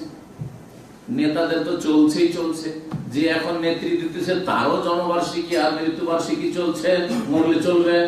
আর তারপরে এমনকি বাড়িতে বাড়িতে জন্মবার্ষিকী চলছে, ছেলের জন্মবার্ষিকী, স্ত্রীর জন্মবার্ষিকী চলছে, বিবাহ দিবস চলছে, ম্যারেজ ডে চলছে, স্বামীর জন্মবার্ষিকী চলছে, বাপ মায়ের চলছে। আউযুবিল্লাহি মিনাশ শাইতানির রাজিম। সমস্তগুলি হচ্ছে খ্রিস্টানদের অনুসরণ। দ্বিতীয় যে বিষয়টি, যদি আমার শুরুতে ভূমিকাতে বলেছি যে নবী করিম সাল্লাল্লাহু আলাইহি ওয়াসাল্লাম প্রমাণ হলো না, তারপরে দেখবো আমার খোলাফা রাশিদিন কি আবু বকর, ওমর, উসমান, আলী রাদিয়াল্লাহু আনহুম আজমাইন, তারা হচ্ছেন খোলাফায়ে রাশিদিন, অর্থাৎ এমন খলিফা তারা নবী সাল্লাল্লাহু আলাইহি ওয়াসাল্লামের স্থলাভিষিক্ত, যারা নবী করিম সাল্লাল্লাহু আলাইহি ওয়াসাল্লামের প্রত্যেকটি ক্ষেত্রে শক্তভাবে অনুসরণ করেছে, একটু এদিক সেদিক তারা লড়েননি। এই জন্য তাদেরকে খোলাফায়ে হেদায়েত প্রাপ্ত খলিফা বলা হয়, রাশিদ, জি, হেদায়েত প্রাপ্ত খলিফা। নবী সাল্লাল্লাহু আলাইহি ওয়াসাল্লামের সাহাবায়ে কেরাম আশরা মুবাশশিরা না তারা করেছেন, না বদরে 313 জন সাহাবীরা করেছেন, কেউ করেননি, না 1,24,000 কাছাকাছি সাহাবায়ে কেরামের সংখ্যা যারা বিদায় হজে ছিলেন তারা কেউ করেছেন। অথচ নবী করিম সাল্লাল্লাহু আলাইহি ওয়াসাল্লাম আমাদেরকে হেদায়েতনামা বলেছেন, আলাইকুম বিসুন্নতি ওয়া সুন্নাতিল খুলাফায়ে রাশিদিন আল মাহদিয়িন মিন বাদি, তোমরা আমার আদর্শকে মজবুত করে ধরবে এবং হেদায়েত প্রাপ্ত যারা আমার পরে খুলাফায়ে রাশিদিন হবে তাদের আদর্শকে মজবুত করে ধরবে। আদু আলাইহা বিন নাওয়াজিজি, তোমরা এমন শক্ত করে ধরবে যে তুলনা করেছেন যে কোন একটা কিছু যেটা দাঁতে চেপে ধরা যায়, মাড়ির দাঁতে তোমরা শক্ত করে চেপে ধরো। কোন কথাকে, কোন আদর্শকে দাঁতে চেপে ধরা যায় না, কিন্তু সেটা তুলনা করা হয়েছে কিসের সাথে? এমন কোন বস্তুর সাথে যেটা মাড়ির দাঁত দিয়ে আপনি চেপে ধরতে পারেন। সামনের দাঁতে যদি কোনো কিছু চেপে ধরেন তো টান দিলে সহজে হয়তো দাঁত ভেঙে যেতে পারে অথবা কেড়ে নিতে পারেন। দাঁত না ভাঙলে কেড়ে নিবে হয়তো, আর না হলে দাঁত ভেঙে যাবে, তারপরে আপনাকে ছাড়তে হবে, উপায় নেই। কিন্তু মাড়ির দাঁত দিয়ে চেপে ধরলে অত সহজ নয় সেটা আপনার কাছ থেকে ছাড়িয়ে দাও। তাই নবী করিম সাল্লাল্লাহু আলাইহি ওয়াসাল্লাম বলেছেন, আব্দু আলাইহি বিন নাওয়াজিজ, মাড়ির দাঁতে শক্ত করে যেমন তোমরা কোনো কিছু ধরো, যেমন মিসওয়াক, ওই রকম ভাবে তোমরা শক্ত করে আঁকড়ে ধরো আমার সুন্নাত এবং খোলাফায়ে রাশিদিন সুন্নাত। ওয়া ইয়াকুম মুহদাসাতিল উমুর, নতুন নতুন কাজ থেকে তোমরা সতর্ক সাবধান, কারণ প্রত্যেক নতুন কাজ হচ্ছে গোমরাহি। ওয়া কুল্লু মুহদাসাতিন বিদআ ওয়া কুল্লু বিদআতিন দালালা। তিরমিজি, আবু দাউদ, ইবনে মাজাহ হাদিস, এবং হাদিসটি সহিহ। আর একটি কথা বলছিলাম, কেন বলে সেটা বলি, সেটা হচ্ছে যে আমাদেরকে ভালো মানুষের অনুসরণ করতে হবে না মন্দদের? আমরা মুসলিম, আমাদেরকে আল্লাহ রাব্বুল বলছেন কুনতুম খায়রা উম্মাহ, তোমরা শ্রেষ্ঠ জাতি, উখরিজাত লিন-নাস, মানুষের নেতৃত্ব দিয়ে মানুষের কল্যাণের জন্য তোমাদেরকে পৃথিবীতে আনা হয়েছে। সুতরাং তা'মুরুনা বিল মারুফ, ভালো কাজের উপদেশ দিবে, আদেশ দিবে, অন্যায় কাজে বাধা দেবে।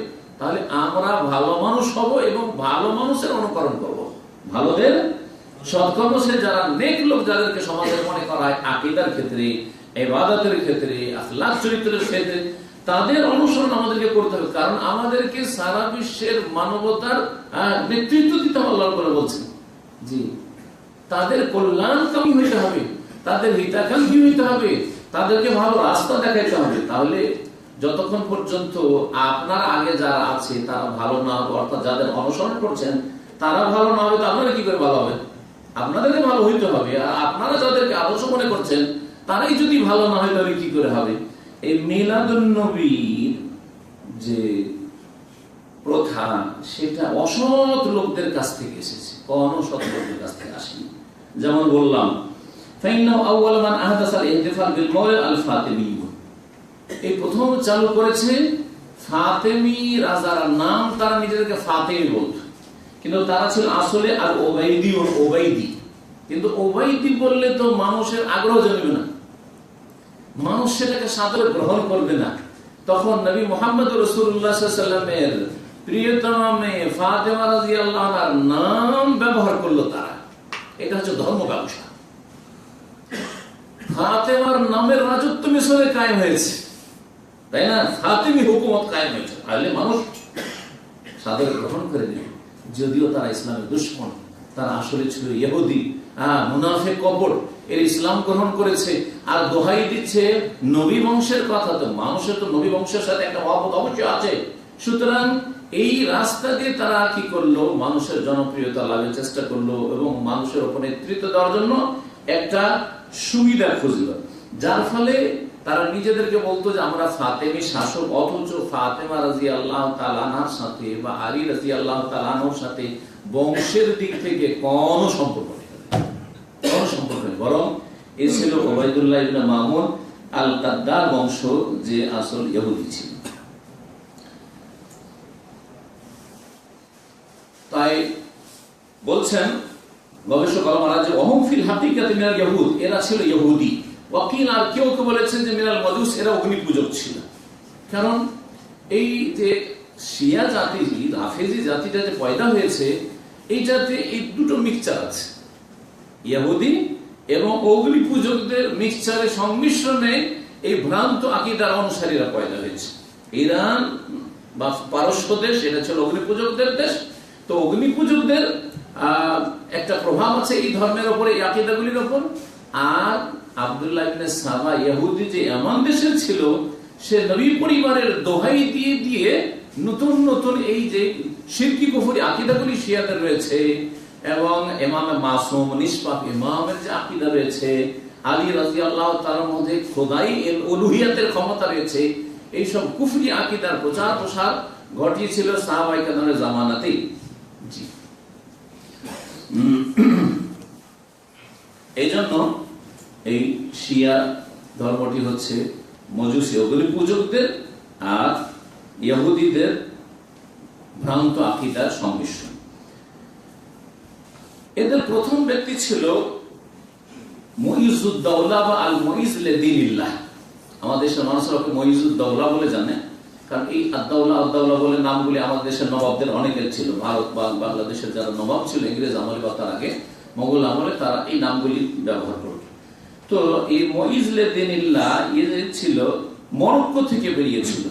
মরক্কো থেকে বেরিয়ে মিশরে আসলো 361 হিজরি, 361 আসলো। আসার পরে ওখান থেকে বেরোলো আর মিশরে পৌঁছিল 362-তে। 362 হিজরিতে পৌঁছে ওখানে তার দলবলকে নিয়ে সেখানকার ক্ষমতা নিজের হাতে নিল। তাহলে চিন্তা করুন, নবী করিম সাল্লাল্লাহু আলাইহি ওয়াসাল্লামের হিজরতের 362 হিজরি পরে এই ইহুদি রাফেজি শিয়া হুকুমত কায়েম হচ্ছে কোথায়? ওবাইদি হুকুমত কায়েম হচ্ছে মিশরে, তারপরে চালু হচ্ছে। তাহলে বোঝা গেল যে 362 হিজরির আগে পর্যন্ত এই মিলাদের নাম পর্যন্ত, জন্মবার্ষিকীর নাম পর্যন্ত, মিলাদুন নবী, নবীর জন্মবার্ষিকীর নাম পর্যন্ত, জন্মবার্ষিকীর নাম পর্যন্ত মুসলিম উম্মাহ জানতো না, মুসলিম উম্মাহ জানতো না। কোন জ্ঞানী মুসলিমের জন্য এটা উচিত হবে যে এসব অসৎ লোক যারা আকীদার ক্ষেত্রে আল্লাহর দুশমন, রাসূলুল্লাহ সাল্লাল্লাহু আলাইহি ওয়াসাল্লামের দুশমন, এরা সাহাবায়ে কেরামদের দুশমন। সকল সাহাবায়ে কেরামকে এরা কাফের বলে, মাত্র 4-5 জন ছাড়া। এরা চালু করলো মিলাদ, আর সেই মিলাদটা হাইরে হতভাগা সুন্নি তোমরা সাদরে গ্রহণ করে নিলে। সৎ লোক পেলে না অনুসরণ করার জন্য, ভালো মানুষ পেলে না তোমাদের যে অনুসরণ করবে, তাদেরকে ফলো করবে তোমরা, এই অসৎ লোকদের অনুসরণ করলে, নবী করিম সাল্লাল্লাহু আলাইহি ওয়াসাল্লামের আদর্শের বিরোধিতা করলে, নবীর নাফরমানি করে অসৎ লোকদের অনুসরণ। চতুর্থ যে বিষয়টি বলবো সেটা হচ্ছে আল্লাহ রাব্বুল আলামিন দ্বীনকে কমপ্লিট করেছেন। এই আকীদা আমাদের থাকতে হবে, এই আকীদা আমাদের থাকতে হবে। কারণ আল্লাহর দ্বীনের মুবাল্লিগ পৌঁছানেওয়ালা কে? নবী মুহাম্মদ রাসূলুল্লাহ। যদি বলেন যে নবী করিম সাল্লাল্লাহু আলাইহি সাল্লামের মাধ্যমে দ্বীন কমপ্লিট হয়নি, তাহলে অসম্পূর্ণ দ্বীন ছেড়ে গেছেন, অসম্পূর্ণ দ্বীন নবী করিম সাল্লাল্লাহু আলাইহি সাল্লাম ছেড়ে গেছেন, তাই না? এটাকে বিশ্বাস করবেন আপনি? এটা কোরআন বিরোধী কথা। আল্লাহ বলছেন সূরা মায়েদার আয়াত নম্বর 3, আল ইয়াউমা আকমালতু লাকুম দীনাকুম, তোমাদের দ্বীনকে আজকে আমি কি করে দিলাম? কমপ্লিট করে দিলাম, পূর্ণাঙ্গ করে দিলাম। নবী মুহাম্মদ রাসূলুল্লাহ সাল্লাল্লাহু আলাইহি সাল্লাম এই আয়াত নাযিল হওয়ার পরে আরাফার মাঠে, মিনার মাঠে যে খুতবাগুলি, বক্তব্যগুলি দিয়েছেন, তাতে বারবার করে সাহাবায়ে কেরাম জিজ্ঞেস করেছেন, আলা হাল বাল্লাগতু, দেখো আল্লাহর দ্বীন কি আমি তোমাদের কাছে ভালো করে পৌঁছে দিলাম কিনা? তিনবার করে জিজ্ঞাসা করেছেন। সালাসান সাহাবীরা বলেছেন, আল্লাহুম্মা নাম, আল্লাহকে সাক্ষী রেখে বলছি, হ্যাঁ অবশ্যই কাদ বাল্লাগতা ইয়া রাসূলুল্লাহ, আপনি সুন্দরভাবে দ্বীনের তাবলীগ করে দিয়েছেন, দ্বীন আমাদের পর্যন্ত পৌঁছে দিয়েছেন, কোনো ত্রুটি রাখেননি। সুতরাং দ্বীন যখন নবী করিম সাল্লাল্লাহু আলাইহি সাল্লাম পূর্ণ করে গেছেন, তাহলে এটা মিলাদ 362 হিজরি পরে আসলো, আর তারপরে সেটা দিয়ে কি করতে চান আপনি? হ্যাঁ, আপনি কি মনে করেন দ্বীন এখন অসম্পূর্ণ আছে? নেকির মেলা রাস্তা আই ঘাটতি রেখে দিয়েছেন নবী করিম সাল্লাল্লাহু আলাইহি সাল্লাম, যেটা আমি পূর্ণ করব? এই মর্মে সহিহ মুসলিমের একটি হাদিস শুনে, নেকির কোন রাস্তা ছেড়ে দেননি নবী করিম সাল্লাল্লাহু আলাইহি ওয়াসাল্লাম, গুনার কোন রাস্তা সম্পর্কে অসতর্ক অবস্থায় উম্মতকে ছেড়ে দেননি। বলছেন নবী করিম সাল্লাল্লাহু আলাইহি ওয়াসাল্লাম, মা বাসাল্লাহু মিন নাবিয়্যিন ইল্লা কানা হাক্কান আলাইহি আন ইয়াদুল্লা উম্মাতাহু আলা খাইরি মা ইয়ালামুহু লাহুম, আল্লাহ যে কোন নবীকে পাঠিয়েছেন, শুধু শেষ নবী না, যে কোন নবীকে পাঠিয়েছেন, ইল্লা কানা হাক্কান আলাইহি, তার উপর ফরজ থাকতো, আন ইয়াদুল্লা উম্মাতাহু আলা খাইরি মা ইয়ালামুহু লাহুম, যে তিনি সমস্ত সেই কল্যাণগুলি বলে দেবেন, বাতলে দেবেন, যা তাদের জন্য কল্যাণকর হতে পারে এবং আল্লাহর পক্ষ থেকে তিনি জেনেছেন। আল্লাহ জানিয়েছেন যে এটা কল্যাণের পথ, আর তাদের জন্য তাতে কল্যাণ আছে, অবশ্যই তিনি জানিয়ে দিয়েছেন, যে কোন নবী এসেছেন। ওয়ায়ুনযিরুহুম শাররা মা ইয়ালামুহু লাহুম, আর যে কোন অনিষ্ট থেকে, মন্দ কথা কাজ থেকে তাদেরকে সতর্ক করে দিয়েছেন, যা আল্লাহর পক্ষ থেকে জানতে পেরেছেন। সহিহ মুসলিমের 3421 নম্বর হাদিস।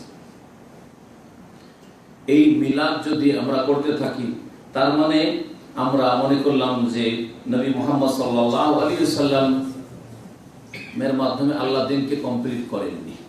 এক, তাহলে কোরআন অস্বীকার করলাম, কোরআনে অস্বীকার করলে কেউ মুসলিম থাকে না, কোরআনে একটি আয়াত অস্বীকার করলে মুসলিম থাকে না। আর যদি বলেন না দ্বীনকে কমপ্লিট আল্লাহ করে দিয়েছেন, তাহলে নবী করিম সাল্লাল্লাহু আলাইহি ওয়াসাল্লাম তাহলে তাবলীগে ঘাটতি রেখে দিয়েছেন, তাহলে নবী সাল্লাল্লাহু আলাইহি ওয়াসাল্লামকে খিয়ামতকারী মনে করলেন। যদি নবীকে মনে করেন যে নবী সাল্লাল্লাহু আলাইহি ওয়াসাল্লাম দ্বীনকে কমপ্লিট করেননি, আল্লাহ কমপ্লিট করেছেন, আকমালতু লাকুম দীনাকুম যখন আল্লাহ বলেছেন, তো আল্লাহ কমপ্লিট করেছেন, তো নবী ঘাটতি রেখে দিয়েছেন, আমাদের কিছু করণীয় রয়েছে। তা নবী করিম সাল্লাল্লাহু আলাইহি ওয়াসাল্লামের সাথে অবমাননা করলো, বেয়াদবি করলো, যেটা ইসলাম ভঙ্গকারী হয়ে যেতে পারে। মনে রাখবেন 6 নম্বরে যে বিষয়টি বলবো সেটা হচ্ছে যে সমস্ত উলামায়ে কেরাম এই মিলাদুন নবী চালু হওয়ার পরে জানা এসেছেন, তার আগে আইম্মায়ে কেরামরা তো জানেন না। ইমাম আবু হানিফা, শাফি, মালিক, আহমদ বা মুহাদ্দিসিন যারা তার আগে চলে গেছেন 362 হিজরির আগে, তারা তো জানেন এই মিলাদ সম্পর্কে। পরে যেসব উলামারা ছিলেন তারা সকলেই সতর্ক করেছেন এই মিলাদের বিদআত থেকে, এবং তারা কোরআন সুন্নাহর দলিল দিয়ে মানুষের জন্য স্পষ্ট করেছেন, আহলে সুন্নাত ওয়াল জামাতের জন্য, কোরআন সুন্নাহর অনুসারীদের জন্য, যে তোমরা এই বিদআতের রাস্তা ধরিও না। 7 নম্বরে যে বিষয়টি বলবো সেটা হচ্ছে যে অনেকের ধারণা, যারা মিলাদ করে তাদের সকলেরই ধারণা, আর যারা মিলাদ করেন না কিন্তু সংশয় আছে, তাদের ধারণা যে মনে হয় এটা তারা একটা নবীর মহব্বত, নবী প্রেম প্রকাশ ঘটাচ্ছে, তারা নবী প্রেমের বহি প্রকাশ করছে। হ্যাঁ, আমরা নবীর মহব্বত দেখাই না, তারা নবীর মহব্বত দেখাচ্ছে না, এটা নবীর মহব্বত দেখার তরিকা না। নবীর মহব্বত দেখাতে হবে কোন তরিকায়? তা সূরা আলে ইমরানের আয়াত নম্বর 31 এ রয়েছে। একটু আগে তার একটা অংশ বলছিলাম, কুল ইন কুনতুম তুহিব্বুনাল্লাহ, যদি তোমরা আল্লাহকে ভালোবাসো তাহলে এর প্রমাণ দেখাইতে হবে কি দিয়ে? ফাত্তাবিউনি, নবী মুহাম্মদ সাল্লাল্লাহু আলাইহি সাল্লামের ইত্তেবা, অনুসরণ দিয়ে। তাহলে নবী সাল্লাল্লাহু আলাইহি সাল্লামকে যদি ভালোবাসে, আল্লাহর পরে কাকে ভালোবাসতে হবে? নবী মোহাম্মদ ভালোবাসতে হবে। নবীর ভালোবাসা যদি আপনার অন্তরে থাকে তার প্রমাণ, আল্লাহর ভালোবাসা যদি থাকে তার প্রমাণ হচ্ছে ইত্তেবায়ে রাসূল, রাসূল সাল্লাল্লাহু আলাইহি সাল্লামের অনুসরণ করা। আর নবী সাল্লাল্লাহু আলাইহি সাল্লাম থেকে যখন প্রমাণ নেই, তার সাহাবায়ে কেরাম থেকে প্রমাণ নেই, আর আপনি মহব্বতের দাবি করবেন, তো এই মহব্বত আল্লাহর কাছে গ্রহণযোগ্য হবে না। মহব্বত, যেই মহব্বত সত্যি মহব্বত প্রমাণ করে, সেই মহব্বত আপনাকে সেই তরিকাতে আসতে হবে। আমরা ছেলে মেয়েদের সাথে মহব্বত ভালোবাসা প্রকাশ করি না করি না? তার একটা তরিকা আছে, প্রত্যেকের সাথে ভিন্ন ভিন্ন তরিকা আছে, তরিকা নেই? মাঝে মাঝে এই উদাহরণগুলি বলি যাতে করে বুঝতে পারেন যে আপনি আপনার খেয়াল খুশি আপনি মহব্বত প্রকাশ করতে পারেন না। বরং এই ক্ষেত্রে শরীয়তের সীমানা আছে। স্ত্রীর সাথে যখন ভালোবাসা প্রকাশ করেন তার তরিকা আলাদা, মায়ের সাথে ভালোবাসা প্রকাশ করেন তার তরিকা পদ্ধতি আলাদা, ঠিক না? আপনার মেয়ে সাবালিকা নাবালিকা, সাবালিকা মেয়ের সাথে ভালোবাসা প্রকাশের তরিকা আলাদা, আর নাবালিকা মেয়েদের সাথে ভালোবাসা আদর স্নেহ প্রকাশ করার তরিকা আলাদা। এইগুলি যে আলাদা আলাদা জানলাম কি করে? শরীয়তের বিধিবিধান দিয়ে, তার যে নীতিমালা আছে সেগুলি দিয়ে জানলাম। জি হ্যাঁ, তো আপনাকে কি কোরআন এবং হাদিস দিয়ে নবী মুহাম্মদ রাসূলুল্লাহ সাল্লাল্লাহু আলাইহি ওয়াসাল্লাম ভালোবাসার পদ্ধতি জানতে হবে না? আপনি খেয়াল খুশি যে নবীর জন্মবার্ষিকী পালন করে আমি মহব্বত প্রকাশ করব না, এটা চলবে না। 8 নম্বরে যে বিষয়টি বলবো সেটা হচ্ছে যে জন্মবার্ষিকী পালন করা হচ্ছে ইহুদি এবং খ্রিস্টানদের উৎসবের অনুসরণ করা। আর কোরআনে কারীমে আল্লাহ বিজাতির অনুসরণ থেকে সতর্ক সাবধান করেছেন যে তোমাদেরকে ধ্বংস করবে। বিজাতির অনুসরণ হচ্ছে তাদের গোলামি, সেটা ধ্বংস করবে তোমাদের। নবী মুহাম্মদ রাসূলুল্লাহ সাল্লাল্লাহু আলাইহি ওয়াসাল্লাম এমন ভাবে সতর্ক করেছেন যে যারা বিজাতির অনুসরণ করে তারা তাদের দলে গণ্য হয়, দুনিয়াতে তাদের দলে গণ্য হয় আল্লাহর নজরে, আর কিয়ামতের দিনে তাদের দলে শামিল হবে। এই আয়াত এবং হাদিস আপনাদেরকে শোনাই। আবু দাউদের হাদিস 3512 নম্বর। নবী মুহাম্মদ রাসূলুল্লাহ বলছেন, মান তাশাব্বাহা বিকওমিন ফাহুয়া মিনহুম। যেই ব্যক্তি কোন কাফের জাতির অনুসরণ করবে বা তাদের সদৃশ্যতা অবলম্বন করবে, তাদের সাদৃশ্য হবে, তাদের মতো হবে, তাদের মতো কাজকর্ম করবে, আচার আচরণ তাদের মতো ইবাদত বন্দেগী করবে, ফাহুয়া মিনহুম, তাদের দলে শামিল হবে, তাদের দলে শামিল হবে। এটা যেমন কোন কথা নয়, ছোট্ট কথা মনে হচ্ছে, হাদিস ছোট্ট। ইহুদিদের মতো যদি আপনার ইবাদত বন্দেগীর তরিকা হয়, খ্রিস্টানদের মতো ইবাদত বন্দেগীর তরিকা হয়, হিন্দুদের মতো ইবাদত বন্দেগীর তরিকা হয় আপনার, ফাহুয়া মিনহুম, সেই দলে শামিল হবে। আর শুরুতে বলেছি জন্মবার্ষিকী এসছে থেকে খ্রিস্টানদের কাছ থেকে। তাহলে জন্মবার্ষিকী যারা পালন করবে মিলাদুন নবী, তারা খ্রিস্টানদের দলে শামিল হবে নবী করিম সাল্লাল্লাহু আলাইহি ওয়াসাল্লামের এই হাদিসের আলোকে। আয়াত সূরা মায়েদার 77 নম্বর শোনাই। আল্লাহ বলছেন, ইয়া আহলাল কিতাব। এই আয়াতের দুটো বিষয় রয়েছে, একটা হচ্ছে অতিরঞ্জন বাড়াবাড়ি, অতিরঞ্জন চলে না, অতিভক্তি। অতিভক্তি তার লক্ষণ, লক্ষণ দুনিয়ার ক্ষেত্রে, আর ধর্মের ক্ষেত্রে অতিভক্তি বেদাতির লক্ষণ। ভালো করে শুনবেন, একটা অতিরঞ্জন আর একটা হচ্ছে বিজাতির অনুসরণ অনুকরণ থেকে, তাকলিদ থেকে সতর্কীকরণ। আল্লাহ বলছেন, কুলি আহলাল কিতাব, হে নবী তুমি বলে দাও, হে আহলি কিতাব ইহুদি খ্রিস্টানরা, লা তাগলু ফি দীনিকুম, তোমাদের ধর্মের ক্ষেত্রে তোমরা অতিরঞ্জন বাড়াবাড়ি করিও না, গায়রাল হককে, অন্যায় ভাবে, আল্লাহর বাতলানো পদ্ধতি অনুযায়ী তোমাকে চলতে হবে। আল্লাহ বললেন না ভুল পথে তোমরা অতিরঞ্জন বাড়াবাড়ি করলে এইরকম কাজ করিও না।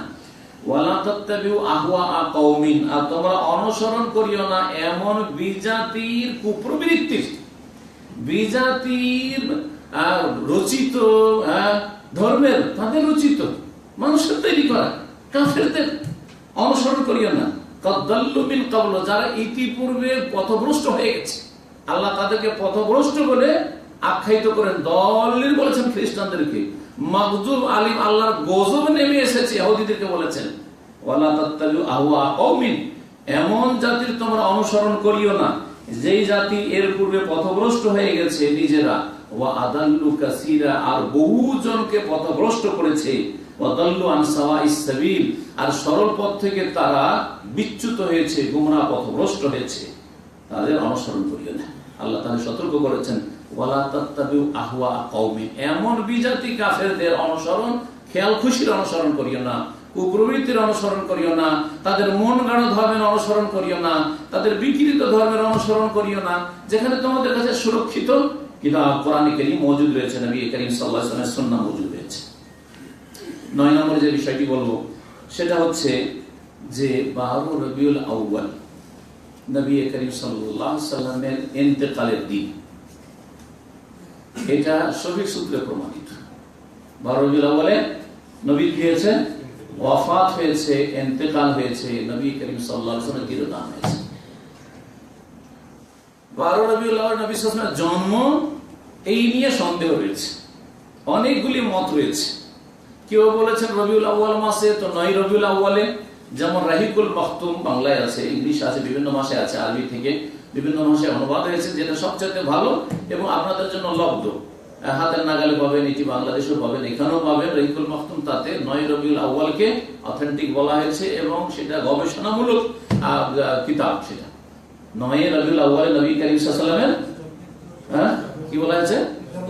জন্ম বলা হয়েছে। জন্ম 12 রবিউল আউয়াল নয়, কারণ সহিহ মুসলিমের হাদিস দ্বারা, মুসনাদে আহমদ দ্বারা প্রমাণিত নবী করিম সাল্লাল্লাহু আলাইহি ওয়াসাল্লামের জন্ম সোমবারে। জন্ম সোমবারে, আর সোমবার সেটা 12 রবিউল আউয়াল ওই বছরে পড়ছে না, যে বছর নবী সাল্লাল্লাহু আলাইহি ওয়াসাল্লাম, বরং সেটা 9 রবিউল আউয়াল। কেউ আর অন্য উক্তি বলেছেন, রবিউল আউয়াল অন্য তারিখ বলেছেন, কেউ বলেছেন রবিউল আউয়াল না অন্য মাসে, কেউ রমজানে, কেউ অন্য কোনো মাসে বলেছে। 5-6টি উক্তি এই ক্ষেত্রে রয়েছে, আর এটা হওয়া স্বাভাবিক। কারণ একজন মানুষ পরবর্তীকালে যতই বড় মনীষী হয়ে যাক না কেন, যতই বড় নবী রাসূল হয়ে যাক না কেন, আর যতই বড় খ্যাতি লাভ করুক না কেন, তার জন্মের সময় তাকে কেউ জানতো না যে কি হবে আর না হবে, ঠিক না? সুতরাং জন্ম তারিখটা, আর সেই যুগে 1400 বছর আগে কে জন্ম তারিখ লিখে রাখে? আজকে থেকে 40-50 বছর আগে আমাদের জন্ম তারিখ লিখে রাখেন। মা খালাকে জিজ্ঞাসা করে, ওদের মধ্যে একটু যে পড়াশোনা জানতো, জিজ্ঞাসা করে অনেক চেষ্টা করে একটু বের করেছি। মা বলতে পারে যে হ্যাঁ, তোমার জন্মটা হয়েছে ওই ঈদুল আজহা 2 দিন বা 3 দিন আগে, 7ই জিলহজ বা 8ই জিলহজ, এতটা জানতে পেরেছি। একজন চাচি একটু পড়াশোনা বেশি ছিলেন, উনি বলতে, বাবা তোমার জন্মটা হয়েছে ওই তোমার ওই 63-তে, এটা মনে রেখেছে। ব্যাস, এর বেশি কিছু জানি না। মা বাংলা মাসটা ভালো জানতো, বাংলা মাসটা জানে। তোমার জন্মটা বৈশাখ মাসে হয়েছে, তো বাংলা বৈশাখটা জানা আছে, আর ওই ঈদুল আজহা 2-3 দিন আগে জানা আছে। কথা বুঝতে পেরেছেন? নবী করিম সাল্লাল্লাহু আলাইহি ওয়াসাল্লামের জামানায় 14, এটা 40-50 বছর আগে কথা। এখন আপনাদের অধিকাংশ লোকের জন্ম তারিখের খোঁজ খবর নেই, পাসপোর্টে একটা লিখতে হয়, লিখে দিয়েছে, ঠিক কিনা? জি। নবী সাল্লাল্লাহু আলাইহি ওয়াসাল্লামের জামানায় কে লিখে রাখতো? স্বাভাবিক। আর তারপরে নবী করিম সাল্লাল্লাহু আলাইহি ওয়াসাল্লামের কাছে ওহী আসছে, ঠিক কিনা? যদি এই দিনটি জন্মবার্ষিকী পালন করা সওয়াবের কাজ হইতো, তো আল্লাহ ওহী নাযিল করতেন, হয় কোরআনের ওহী, আর না হলে হাদিসের কমপক্ষে ওহী, যে হে নবী তোমার জন্ম তারিখ এত, এটা উম্মতকে জানিয়ে দাও, যাতে করে এত নানা মত না হয়, আর দিনটা ভালোভাবে পালন করে জান্নাতে যাওয়ার ব্যবস্থা হয়। হইতো না? হইতো না? কোন ওহী আছে যে নবী করিম সাল্লাল্লাহু আলাইহি ওয়াসাল্লাম ওহী করে জানিয়ে দেওয়া হয়েছে যে তোমার জন্ম তারিখটা এত, ওইটা জানিয়ে দিও, যাতে করে তারা মিলাদটা করতে পারে? তো এই দিনটা বলছিলাম, এই দিনটা জন্মবার্ষিকী কি না 12 রবিউল আউয়াল, সেটা একেবারে সন্দেহপূর্ণ। পক্ষান্তর এটা মৃত্যুবার্ষিকী, এতে কোনো সন্দেহ নেই, মৃত্যুবার্ষিকী। আচ্ছা বলুন তো দেখি, যারা এই জন্মবার্ষিকীতে জশ্ন করে, উৎসব করে, উৎসব শোকের সময় হয় না সুখের সময় হয়? হ্যাঁ, দুঃখের সময় হয় না? দুঃখের সময় উৎসব করেন। আপনার বাড়িতে দুঃখ, মা মারা গেছে, বাপ মারা গেছে, কোন সময় একটু উৎসব করবেন কি? হ্যাঁ, ভালো খাবার আগে থেকে রেডি হয়ে গেছে, খাবেন? হ্যাঁ, আচ্ছা আপনি করেন না, আপনার চাচাতো ভাইরা উৎসব করেছে আপনার মা যেদিন মারা গেছে, কেমন লাগবে? খুব মজা লাগবে না? এগুলো দুশ্মন আমার, এই দুশ্মন গুলো হাসছে, দুশ্মন হাসছে, আমাদের বাড়ি মরা মরেছে, আর এরা দুশ্মন গুলো ধুমধাম করছে, ঠিক না? তাহলে বোঝা গেল যে যারা এই জন্মবার্ষিকীর উৎসব পালন করছে, জশ্ন করছে, এটাকে আনন্দের দিন মনে করছে, এটাকে ঈদ মনে করছে, তারা নবী করিম সাল্লাল্লাহু আলাইহি ওয়াসাল্লামের বন্ধু না, আপনজন না, এরা দুশমনের পরিচয় দিচ্ছে। দুশ্মন পরিচয় দেয় না? অবশ্যই। কারণ নবী সাল্লাল্লাহু আলাইহি সাল্লামের ইন্তেকালের দিনে এরা কি করছে? ধুমধাম করছে। ইন্তেকালের দিন নিশ্চিত, ইন্তেকালের দিন নিশ্চিত। আরেকটা উদাহরণ আমি এর আগেও দিয়েছি, এখনো দিচ্ছি। সেটা একই দিনে যদি আনন্দ, সুখ আর শোক দুটো একত্রিত হয়, কোনটা আপনার কাছে প্রাধান্য পাবে? বাড়িতে ছিল আপনার বিয়ে, আর সেই দিন হঠাৎ মা মারা গেল। জি, আপনার বিয়ে, জীবনে একবারই বিয়ে হয়, খুশি ওই দিনটাই খুশি, আর এই খুশি হয়তো ফিরে আসবে না। কারণ দ্বিতীয় তৃতীয় বিয়ে করা আমাদের দেশে নেই, তাই না? ইসলামে আছে, পারলে ইনসাফের সাথে সুবিচার করতে পারলে। কিন্তু আজকালকার যে দুর্বল ইমানের মানুষ, সুবিচারের কথা অনেকেই বলে, কিন্তু কেউ আর সুবিচার করে। তো বলছিলাম যে একই দিনে যদি আনন্দ হয় আর শোকও হয়, কোনটার ছায়া নেমে আসবে? আপনার বিয়ের ধুমধাম চলছে, হঠাৎ করে মা মারা গেল, হঠাৎ করে ভাই মারা গেল, আর খুশি থাকবে? তো ধৈর্যই নিলাম যদি 12 নবীর জন্মদিবসকে হয়, আর ওই জন্য আপনার উৎসব করতে, ওই দিনে তো ইন্তেকাল, এটা তো নিশ্চিত। তাহলে কি করে এমন দিনে আপনারা উৎসব করেছেন যেই দিনে শোক হয়েছে, এমন শোক যেই শোকে উমর রাদিয়াল্লাহু তাআলা আনহুর কোনো হুঁশ দিশা নেই? অবশ্যই মরেননি নবী সাল্লাল্লাহু আলাইহি সাল্লাম। যে বলবে ইন্না মুহাম্মাদান কাদ মাত, যে বলবে তাকে আমি হত্যা করে দেব, তরবারি নিয়ে একবারে তরবারি বের করে বেরিয়ে গেছে। যে বলবে যে মুহাম্মদ সাল্লাল্লাহু আলাইহি ওয়াসাল্লাম ইন্তেকাল করেছেন, তাকে আমি খুন করে দেব, দুটুকরো করে দেব। অবশ্যই না। তাকে বলা হচ্ছে না, তিনি গেছেন আল্লাহর কাছে, আবার ফিরে আসবেন। সাহাবায়ে কেরামরা সুবহানাল্লাহ, কি যে শোকের ছায়া নেমে এসেছে ইন্তেকালের দিনে, কি যে অবস্থা সেই সময়। একমাত্র আবু বকর সিদ্দিক রাদিয়াল্লাহু তাআলা, তাকে আল্লাহ অটল রেখেছেন। তিনি আসলেন, আসার পরে নবী করিম সাল্লাল্লাহু আলাইহি ওয়াসাল্লামের চেহারা মোবারক খুললেন, কপালে চুমা দিলেন, আর বললেন যে ইয়া রাসূলুল্লাহ, আপনার যে মত আল্লাহর লিখনি ছিল সেটা হয়ে গেছে, দুই মত কখনো আপনার জন্য আসবে না, অর্থাৎ আর দুনিয়াতে আপনি কখনো ফিরে আসবেন না। মত একবারই হয়, যা হওয়ার হয়ে গেছে। তারপরে মসজিদ নববীতে আসলেন। ওমর রাদিয়াল্লাহু তাআলা কেউ বসাতে পারছে না, তরবারি নিয়ে ছোটাছুটি করছে। সেই সময় দেখলেন যেন ওমরকে বোঝানো যাচ্ছেন না, তিনি খুতবা বক্তব্য দিতে শুরু করলেন। আর সেই আয়াত পড়ে, ওমা মুহাম্মাদুন ইল্লা রাসূলুন কাদ খালাত মিন ক্বাবলিহি রাসূল আফা ইন মাতা আও কুতিলা ইনকালাবতুম আলা আকাবিকুম। এই আয়াত পড়লেন আর বক্তব্য করলেন, আলা মান কানা ইয়াবুদু মুহাম্মাদান ফাইন্না মুহাম্মাদান সাল্লাল্লাহু আলাইহি ওয়াসাল্লাম। শুনে রাখো, যারা মুহাম্মাদের ইবাদত করত, পূজা করত, তারা ভালো করে জেনে রাখো যে মুহাম্মদ ইবাদতের যোগ্যতা রাখে না যে তার ইবাদত করবে, ইবাদত একমাত্র আল্লাহ। তাদের জেনে রাখা উচিত যে মুহাম্মদ সাল্লাল্লাহু আলাইহি ওয়াসাল্লাম কাদ মাতা, মারা গেছেন। কি হয়েছে? মারা গেছেন। না হায়াতুন নবী? হ্যাঁ, আমাদের দেওবন্দি ভাইরাও এখানেও গোমরা হয়ে গেছে। হায়াতুন নবী, হায়াতুন নবী। হ্যাঁ, আবু বকর সিদ্দিকের আকীদা বিশ্বাসী নাই তারা। ফাইন্না মুহাম্মাদান কাদ মাতা। কিছু লোকেরা মনে করে যে মারা গেছে মানে বড় বেয়াদবি করে দিলেন। নবী মারা গেছেন, নবী ইন্তেকাল করেছেন, বড় বেয়াদবি করে দিলেন। কি বলেন? আল্লাহর পেয়ারা হয়ে গেছে। হ্যাঁ, আল্লাহর পেয়ারা হয়ে গেছেন, আল্লাহর কাছে চলে গেছেন। জি হ্যাঁ, জি হ্যাঁ, এই শিখেছেন। এই আদব আবু বকর শিখেননি না, এই আদব মা আয়েশা শিখেননি। মাতা রাসূলুল্লাহ সাল্লাল্লাহু আলাইহি ওয়াসাল্লাম বাইনা আকিনাতি ওয়া যাকিনাতি, মারা গেছে রাসূলুল্লাহ সাল্লাল্লাহু আলাইহি ওয়াসাল্লাম। তার কথা আয়েশা রাদিয়াল্লাহু তাআলা। কত সাহাবায়ে কেরামদের উক্তি নেবেন, আমার একটা আলোচনায় আছে ওয়াফাতুন নবীর উপর, ওই হাদিসগুলির সাথে কালেকশন করেছি, যে হাদিসগুলিতে মাতা মাতা শব্দ এসে নবী মারা গেছেন, নবী ইন্তেকাল করেছেন। সুতরাং কেউ যদি এই ধারণা খেয়ে যে নবী ইন্তেকাল করেছেন, নবী মারা গেছেন বলে বেয়াদবি হবে, তো সে এক বিদআতি। কারণ সে সাহাবায়ে কেরামদের অনুসারী নয়, সে আবু বকরের অনুসারী নয়, সে আয়েশা রাদিয়াল্লাহু তাআলার অনুসারী নয়। মারা গেছে। ফাইন্না মুহাম্মাদান কাদ মাত। সহিহ বুখারীর হাদিস, এমন নয় যে কোনো জালজেহি কথা শোনাচ্ছে আপনাদেরকে।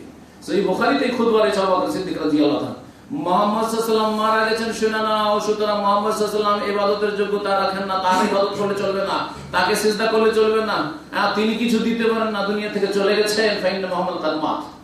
ওমান কানা ইয়াবুদুল্লাহ, আর যারা আল্লাহর ইবাদত করে তারা জেনে রাখো ভালো করে, ফাইন্নাল্লাহ হাইয়্যুল লা ইয়ামুত, আল্লাহ চিরঞ্জীব, সবসময় আছেন, থাকবেন, তিনি কখনো মৃত্যুবরণ করবেন না। তার ইবাদত বন্দেগী করো। নবী গেছেন তো কি হলো, আমাদেরকে নবীর মিশনকে আগে বাড়াইতে হবে, নবীর কাজটা এখন আমাদেরকে করে যেতে হবে। আমাদের পিছপা হলে হবে না, আমাদের ভেঙে পড়লে হবে না, আর আমাদের এইরকম অবসান শোকে শোকে এইরকম অবস্থা হইলে হবে না। আমাদেরকে এখন দিনের কাজ হাতে নিতে হবে, আর নবী করিম সাল্লাল্লাহু আলাইহি ওয়াসাল্লাম যে দায়িত্ব পালন, সেই দায়িত্ব আমাদেরকে পালন করে দিতে হবে। এটা হচ্ছে ইন্তেকালের দিন। সুতরাং এই দিনে ঈদে মিলাদুন নবী করা যে কত বড় নবী করিম সাল্লাল্লাহু আলাইহি ওয়াসাল্লামের সাথে বেয়াদবি এবং দুশমন হাসার পরিচয়, সেটা আপনারা আশা করি বুঝতে পেরেছেন। 10 নম্বর যে বিষয়টি বলবো সেটা হচ্ছে নবী করিম সাল্লাল্লাহু আলাইহি ওয়াসাল্লাম বলেছেন যে ইসলামে কয়টি ঈদ আছে? দুটো ঈদ আছে। আপনি যদি বলেন 3টা ঈদ, সাপ্তাহিক ঈদ একটা হাদিস আছে, জুমার দিনটা ঈদ, হ্যাঁ, কিন্তু এর ছাড়া যদি বলেন আর একটা বাৎসরিক ঈদ উল ফিতর, ঈদ উল আযহা আছে, তাহলে আপনি কি নবী করিম সাল্লাল্লাহু আলাইহি ওয়াসাল্লাম অনুসরণ করলেন? নবীর কথা মানলেন? নবী সাল্লাল্লাহু বলছেন 2 ঈদ, আপনারা বলছেন 3 ঈদ। আর ঈদের মধ্যে আবার বড় ঈদ।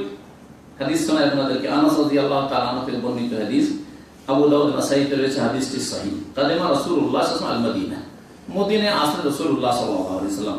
ওয়ালাহুম ইয়াওমান ইয়ালআবুনা ফীহিমা, ওখানে এসে দেখলেন যে দুটো দিন বছরে আছে। মদিনার আওস খাজরাত যারা পরে আনসারী হল, ইসলাম কবুল করার পরে, জাহিলিয়াতের যুগে এই দিনে তারা উৎসব করতো, খেলাধুলা দুটো দিন। আমাদের দেশে মেলা দিন এরকম, যেমন মানুষের ওই পুরাতন কিছু সভ্যতা আছে ওই রকম চলত। যেমন এই বৈশাখ মাসের, বাঙালি জাতির মধ্যে বৈশাখ মাসের কি আছে? পয়লা বৈশাখ পালন, পয়লা বৈশাখ নববর্ষ পালন করা তো মনে হয় এখন শুরু হইল। কিন্তু এই বৈশাখ মাসে ইলিশ আর পন্তা, বাসি পচা ভাত খেতে হবে। গরম ভাত পাক করে পচিয়ে রেখে দিতে হয়, আর সকালবেলা যেটা ভিটামিনলেস ভাত, সেই ভাতটা ইলিশ মাছ দিয়ে খেতে, সবচেয়ে মাছের সেরা মাছ, আর খেতে হবে ওই সড়া ভাত। কথা বুঝে গেছে? তাহলে বাঙালি হওয়া যাবে। এইরকম ধরেন একটা দিন জাহিলিয়াতের যুগের দিন, এটাও একটা জাহিলিয়াতের দিন। ওই দুটো যদি জাহিলিয়াতের যুগে হয়, নবী বারণ করেন, তো এটাও সেই জাহিলিয়াতের। জি, তো দুটো দিন ছিল যেই দিনে মদিনার বাসীরা খেলাধুলা করতো, ওদের ছেলে মেয়েরা খেলাধুলা করতো। আবার এই দুটো দিন কি তোমাদের ধুমধাম করে খেলাধুলা করছো?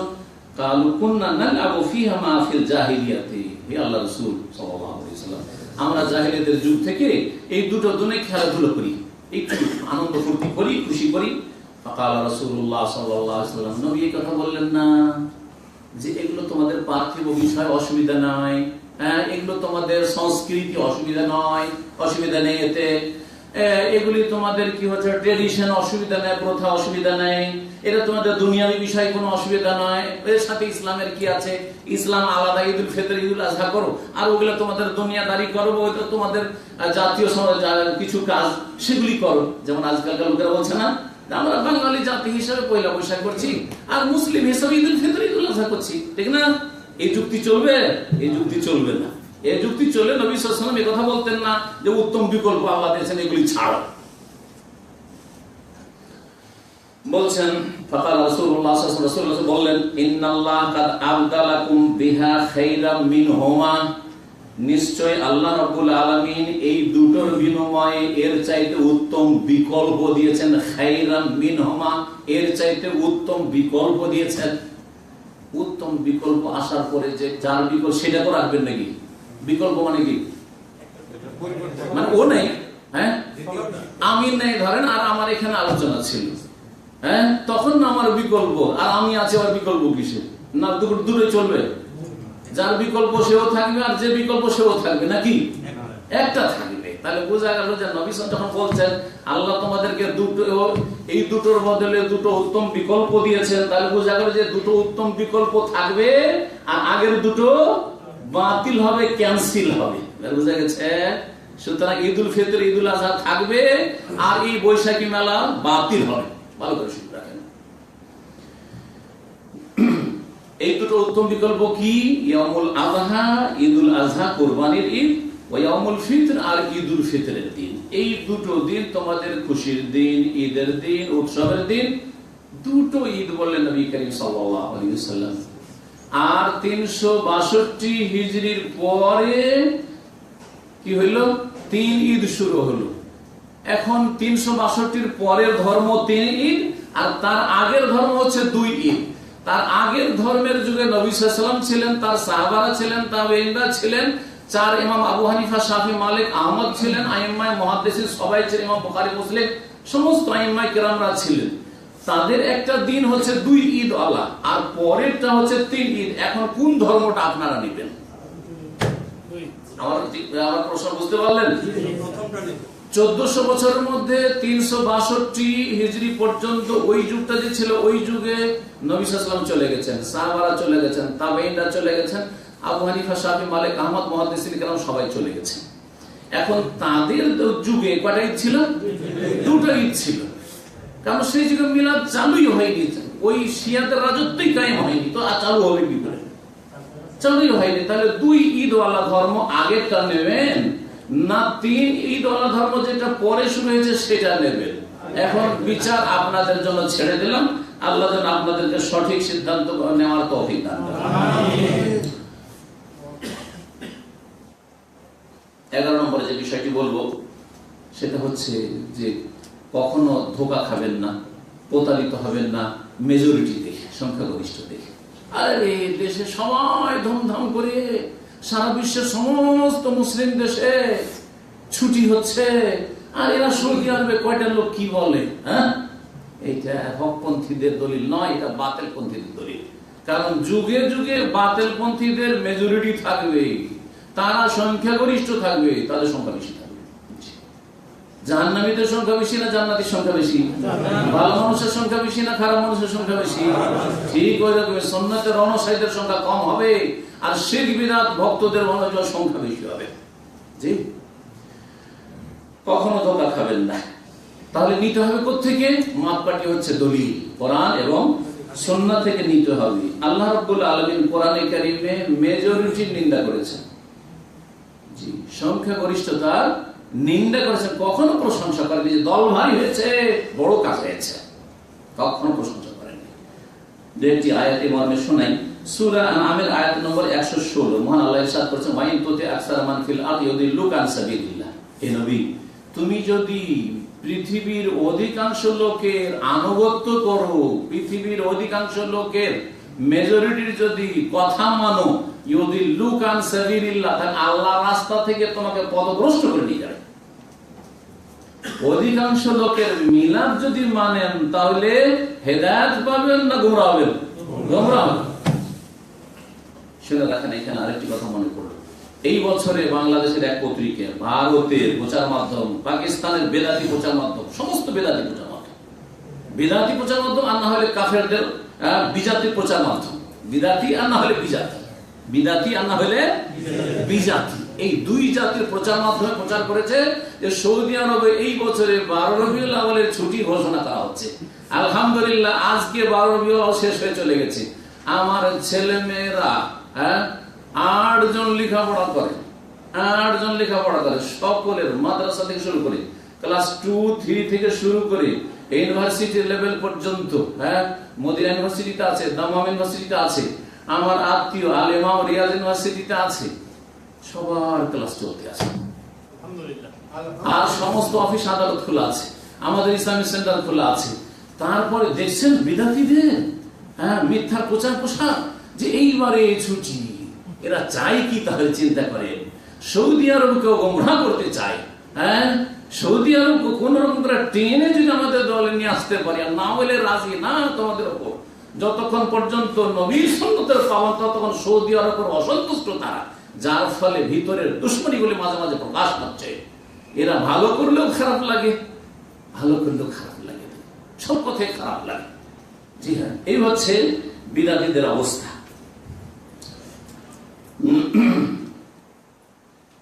আল্লাহ আরো বলছেন সূরা ইউসুফের আয়াত নম্বর 103, ওমা আকসারুন নাসি ওয়ালাউ হারাসতা বিল মুমিনিন। হে নবী, তুমি যতই উদ্গ্রীব হও, যতই আগ্রহী হও যে সবকে মুমিন মুসলিম বানিয়ে দিবে, আর সৎকর্ম সে ভালো মানুষ বানিয়ে দিবে, ওমা আকসারুন নাসি ওয়ালাউ হারাসতা বিল মুমিনিন, অধিকাংশ লোক মুমিন হবে না, অধিকাংশ লোক তাওহীদি জনতা হবে না, অধিকাংশ লোক সুন্নতের অনুসারী হবে না, বরং অধিকাংশ লোক মুশরিক থাকবে, অধিকাংশ লোক বিদআতি থাকবে, অধিকাংশ লোক মিলাদি কিয়ামি থাকবে। আল্লাহ আরো বলছেন সূরা সাবার আয়াত নম্বর 13, ওয়া কালিলুম মিন ইবাদিয়াশ শাকুর, আমার শুকরগুজার বান্দার সংখ্যা কি হবে? কালিলুন, অল্প হবে। শুকরগুজার ওরা যারা এক আল্লাহর জন্য কাজ করে আর এক রাসূলুল্লাহ সাল্লাল্লাহু আলাইহি ওয়াসাল্লামের তরিকায় ইবাদত বন্দেগী করে, জীবন গড়ে। শরীয়তের একটি নীতিমালা 12 নম্বরে বলবো, সেটা হচ্ছে যে আমাদের যে কোনো দ্বন্দ্ব হোক না কেন, তার মধ্যে একটি দ্বন্দ্ব হচ্ছে যে মিলাদ করা সওয়াবের কাজ না গুনাহের কাজ, মিলাদ করা ইসলামের কাজ না ইসলামের কাজ নয়, গুনাহের কাজ বিদআত, সুন্নাত না বিদআত, ঠিক না? এই ঝগড়ার সমাধান করতে হবে কোরআন এবং সুন্নাত থেকে হইতে হবে। আল্লাহ কোরআনে কারীমে দুটো আয়াতে এই বিষয়টি স্পষ্ট করে, সূরা নিসা আয়াত নম্বর 59 এবং সূরা শুরা আয়াত নম্বর 10, এই দুটি আয়াত পড়ে নেবেন। সংক্ষেপে বলছি, আল্লাহ বলেন ফাইন তানাজাতুম ফি শাইইন, কোন ক্ষেত্রে যদি তানাজু হয় মানে মতবিরোধ হয়, ঝগড়া হয় যে কোনো বিষয়। আমাদের এখন ঝগড়া, একদল বলছে মিলাদ করব, ঈদে মিলাদ, আর একদল বলছে মিলাদের সাথে কিয়ামও করব, আর একদল বলছে মিলাদ কিয়াম সব বিদআত। বরং কিয়াম করেন যদি এই বিশ্বাস নিয়ে, আর এই বিশ্বাস নিয়ে করে যে নবী তশরিফ নিয়ে এসেছেন, নবী হাজির নাজির হয়ে যান, সেই জন্য আমরা দাঁড়াচ্ছি, নবীর এহতেরাম সম্মানে দাঁড়াচ্ছি, তাহলে সে বড় শিরক করলো, সে আল্লাহর সাথে শরীক স্থাপন করলো, শিরকি আকীদা রাখলো এবং শিরকি আমল করলো। এই সব এর সমাধান করতে নিতে হবে কোরআন এবং সুন্নাত থেকে নিতে। আল্লাহ বলেন ফারুদ্দুহু ইলাল্লাহি ওয়া রাসূল, যদি কোনো বিষয়ে মতবিরোধ হয় আল্লাহর দিকে ফিরিয়ে দাও আর রাসূল সাল্লাল্লাহু আলাইহি ওয়াসাল্লামের দিকে ফিরিয়ে। আল্লাহর দিকে ফিরিয়ে দাও মানে কোরআনে কারীমের দিকে ফিরিয়ে দিতে হবে। রাসূল সাল্লাল্লাহু আলাইহি ওয়াসাল্লামের দিকে ফিরিয়ে দাও মানে নবী সাল্লাল্লাহু আলাইহি ওয়াসাল্লাম যদি বেঁচে থাকতেন তো তার কাছে আমরা চলে যেতাম যে ইয়া রাসূলুল্লাহ আমরা মিলাদ করব না, তাই না? এখন নবী নেই, সুতরাং কোন দিকে ফিরতে হবে? নবীর হাদিসের দিকে ফিরতে হবে, নবীর সিরাত, নবীর জীবনের দিকে ফিরতে হবে।